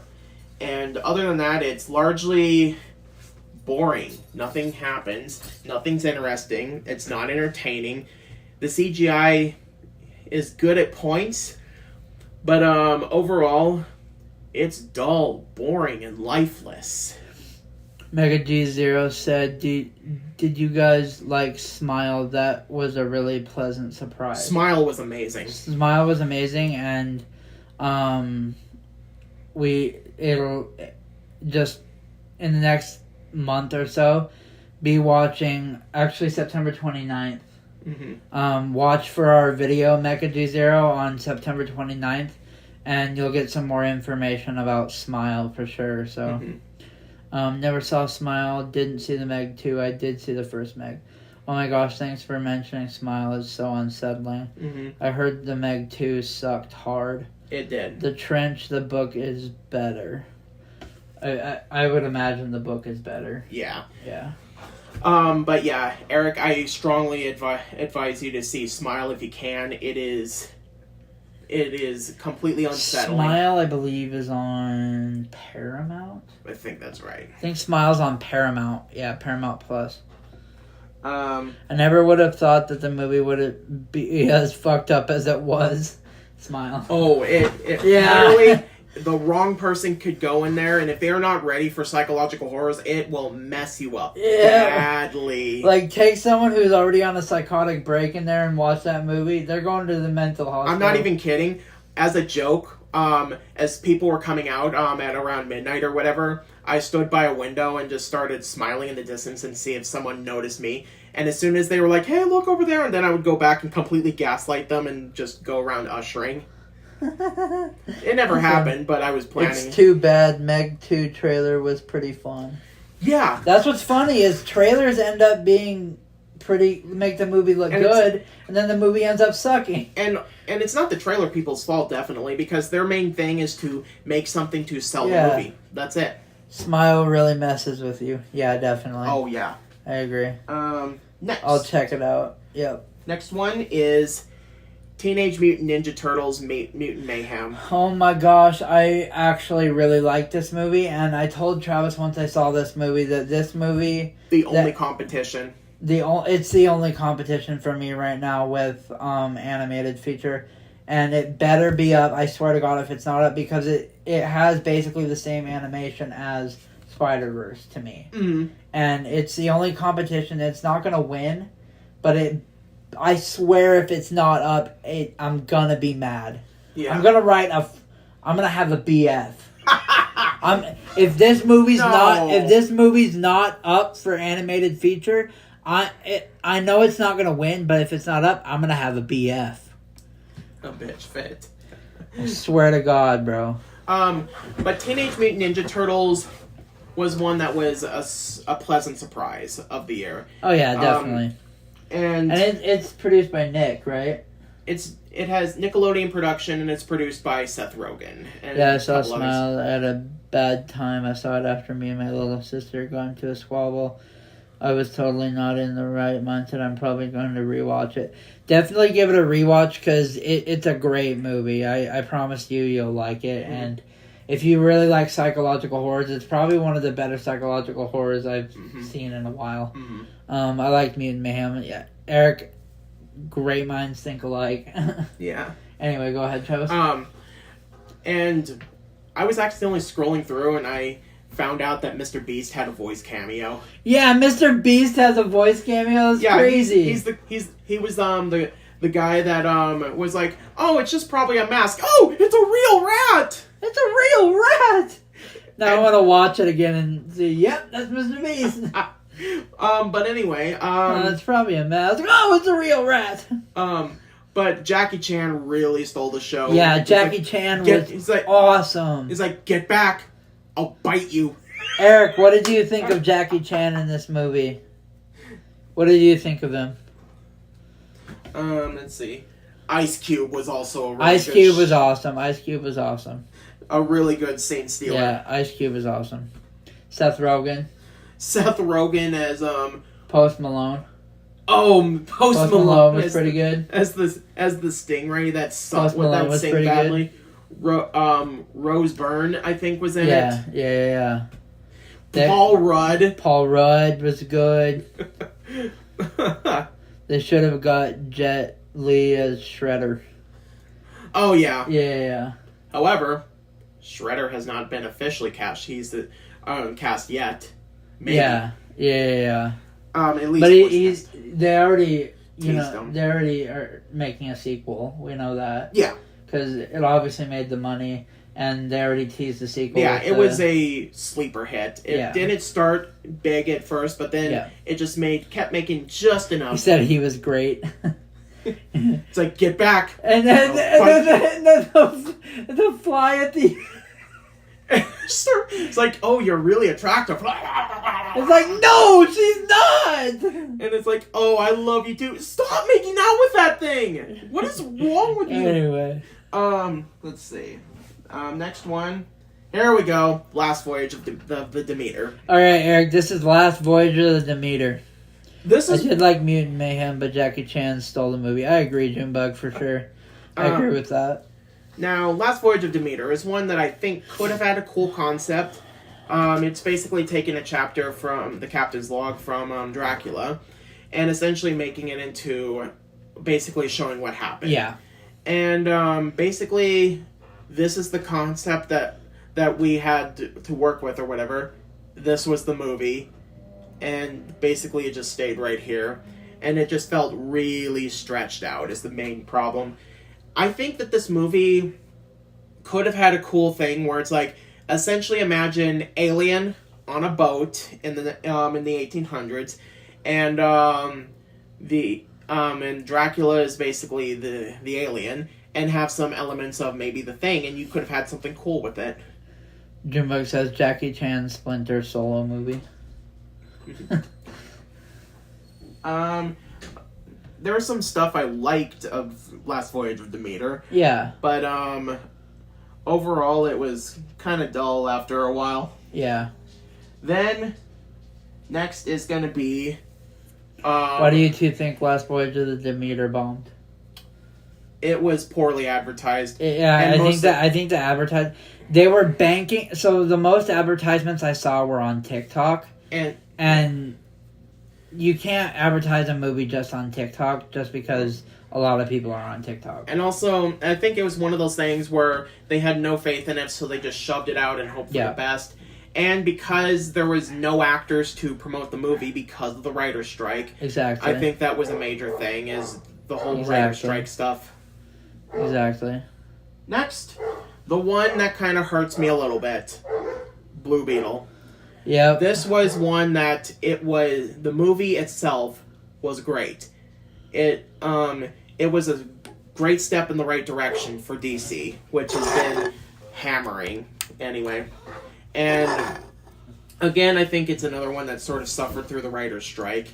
And because you have people that are fans of the DCEU, didn't like the fact that their universe, which was already kind of a mess at this point and had no real direction to go with, was coming to an end, and those people wanted that original DC continuity to come back. Yeah, for sure.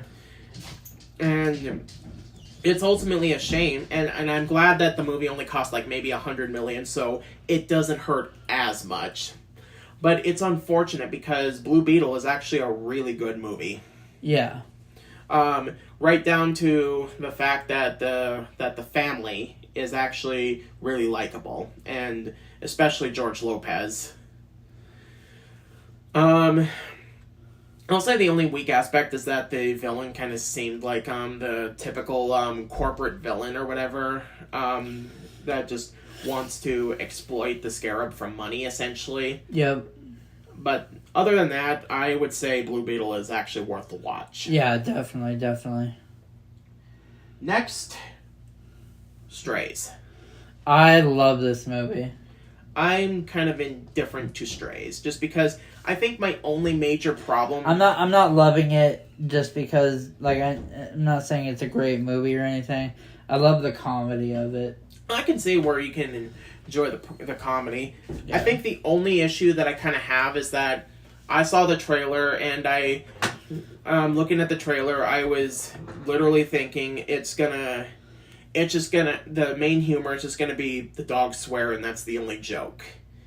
And Junebug said Blue Beetle felt like a true 80s movie done the right way. Yeah, I was thinking that it was definitely like a Guyver. Yeah. If anyone knows what that is, Yeah. It reminded me a lot of that Guyver movie. MacGyver? Not MacGyver. Oh, okay.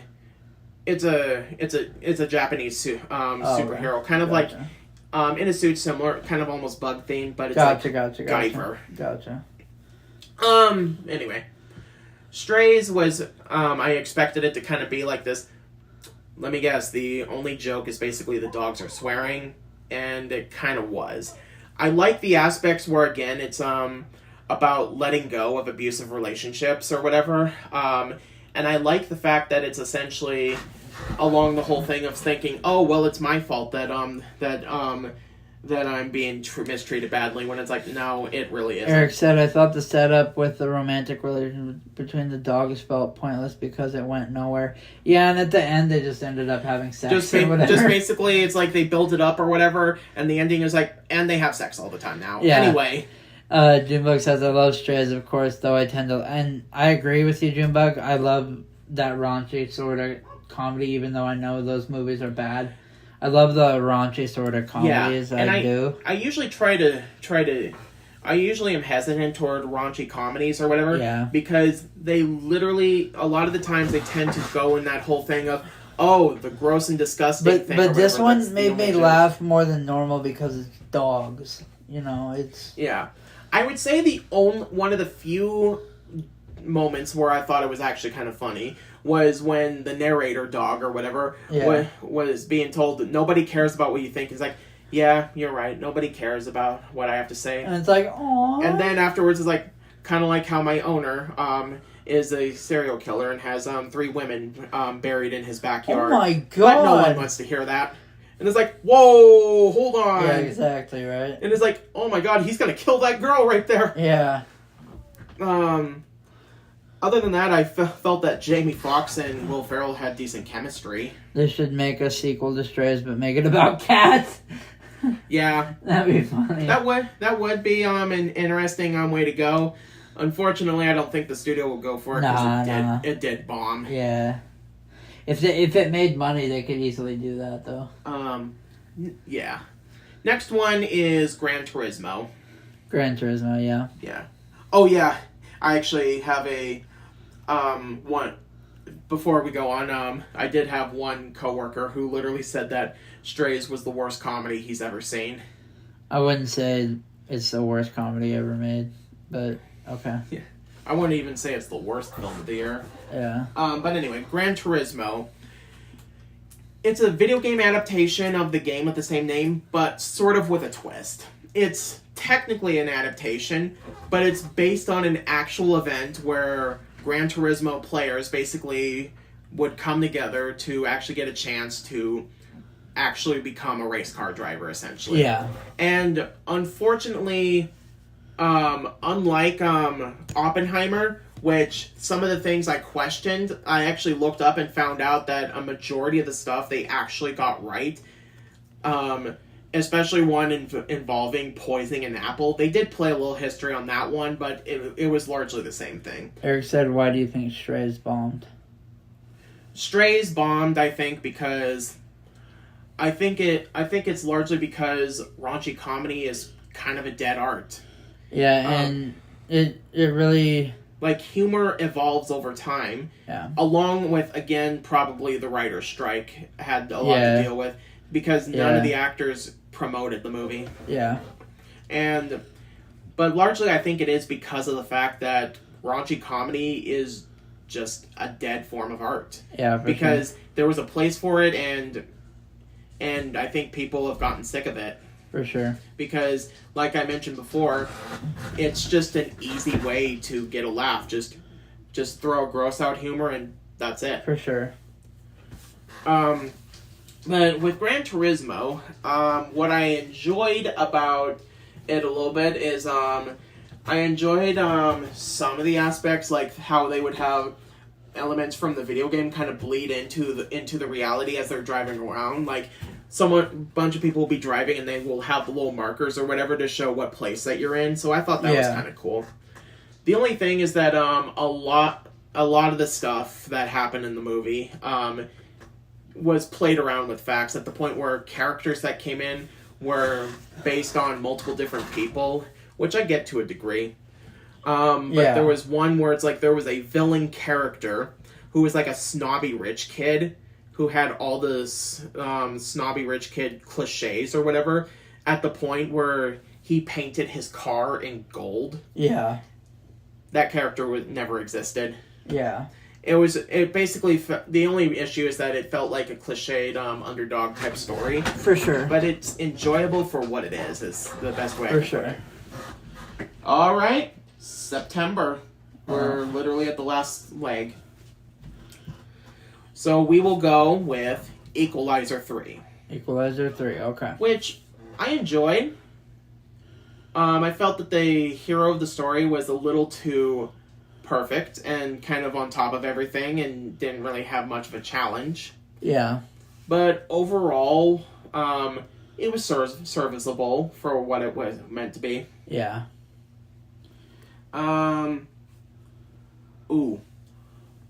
Bottoms was actually a decent surprise, too. Bottoms is a movie that is sort of the subversion to those John Hughes type teen comedies. Where it's about basically what I really liked about Gran Turismo is it kind of proved that Neil Blomkamp can make a movie not in his style. Yeah. I hope raunchy comedy dying off won't affect the third Piss Me Off movie. It won't. Nah. No, you're good, Eric. Yeah. Let's see. Where is that? Oh yeah, right. Bottoms. Bottoms is one that is actually it follows two friends, two lesbian friends or whatever that basically accidentally harm one of the football players or whatever, and they get in trouble for it. So essentially, they have to lie and say that they were practicing for a fight club that they were running essentially a self-defense type class or whatever. Yeah. And what I like about that is that basically the main goal of it is essentially so that they can try to get some girls or whatever because they want to get laid or whatever before they go off to college or whatever. Kind of like the Superbad sort of thing or whatever. Yeah. But then as the movie goes on, they realize that this is actually more important than that or whatever. Yeah. And essentially they subvert a lot of stuff. The humor in it is pretty much over the top, and Marshawn Lynch was actually Marshawn Lynch was awesome, yeah. And it was incredibly violent, but kind of a fun violent or whatever, and lots of dark humor. Like, I'll give an example. There was a part where someone throws a cup of fruit or whatever because one of the characters is allergic to pineapples, and upon throwing it, it hits this one kid or whatever that's just sitting there minding his own business, and he just, okay, that's it. Pulls open the journal or whatever, and there's like a map planning out him bombing the school, and he just continues drawing into it. Oh my god. And it's pretty much not brought up again. There's something that happens at the end, but it's pretty much never brought up again. That's crazy. Just don't explain it, just have it there, done. But yeah, Bottoms was actually a really good surprise. Okay. Then, last couple ones, we got The Nun 2, which was better than the first film. Yeah. It had a lot of stuff that I liked that they did. And the best way I can say it is that if you were ever in the theater by yourself, I would always felt like there was someone behind me, even if I knew there was no one in the theater. Yeah. Because of how the sound design was. I get that. And it was just a fun haunted house experience. Yeah. Then finally, the last movie that I actually saw today. Well, actually, I saw it again today, but A Haunting in Venice, which was a fun murder mystery, Halloween themed story, based on the Agatha Christie book Halloween Party, but changed to Haunting in Venice. It was basically just a haunted house.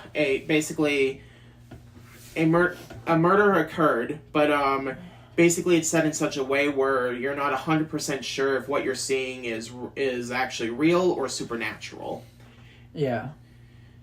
And that's pretty much all the movies that we have seen this year. And we got more coming up, where I think the next one is Expendables 4 and maybe It Lives Inside.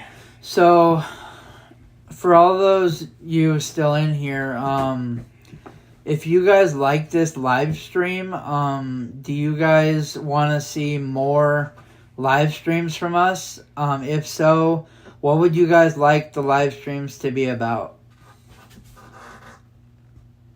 So let us know.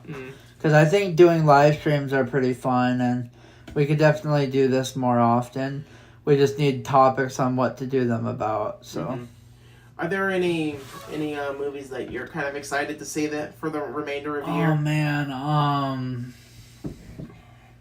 let's see. Not one I'm excited for, just one that I want to see in general. I guess. Yeah, I guess that is Exorcist. Not one I'm excited for. I just want to get it out of the way. It is gonna completely destroy. Yeah. It's gonna completely destroy my favorite horror film, mainly because of the fact that David Gordon Green is the one directing it, and he has 2 movies after this one.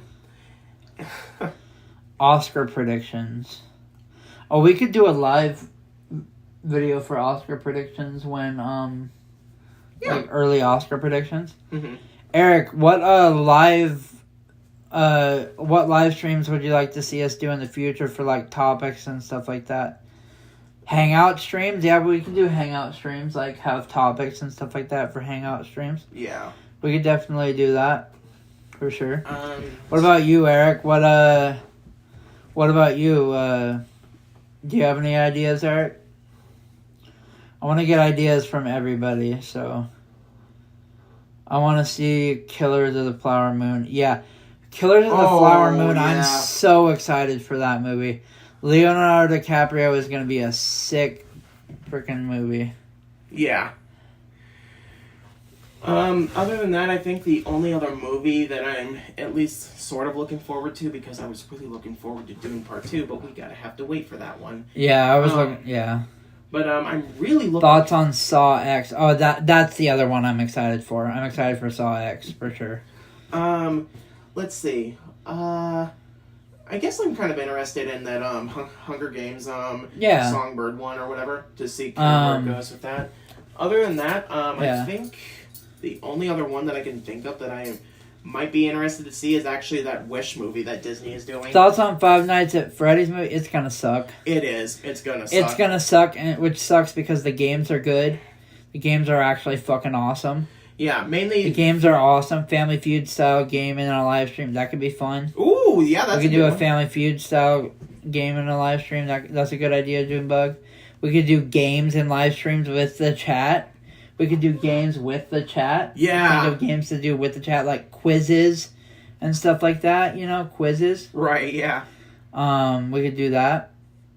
But, well, we've been live for 2 hours and about 30 minutes, so I think that's a good place to end it. We had a good live stream for our first live stream. This is to test out for October 31st is, we're announcing this right now, is the Craven Awards, where we will be doing,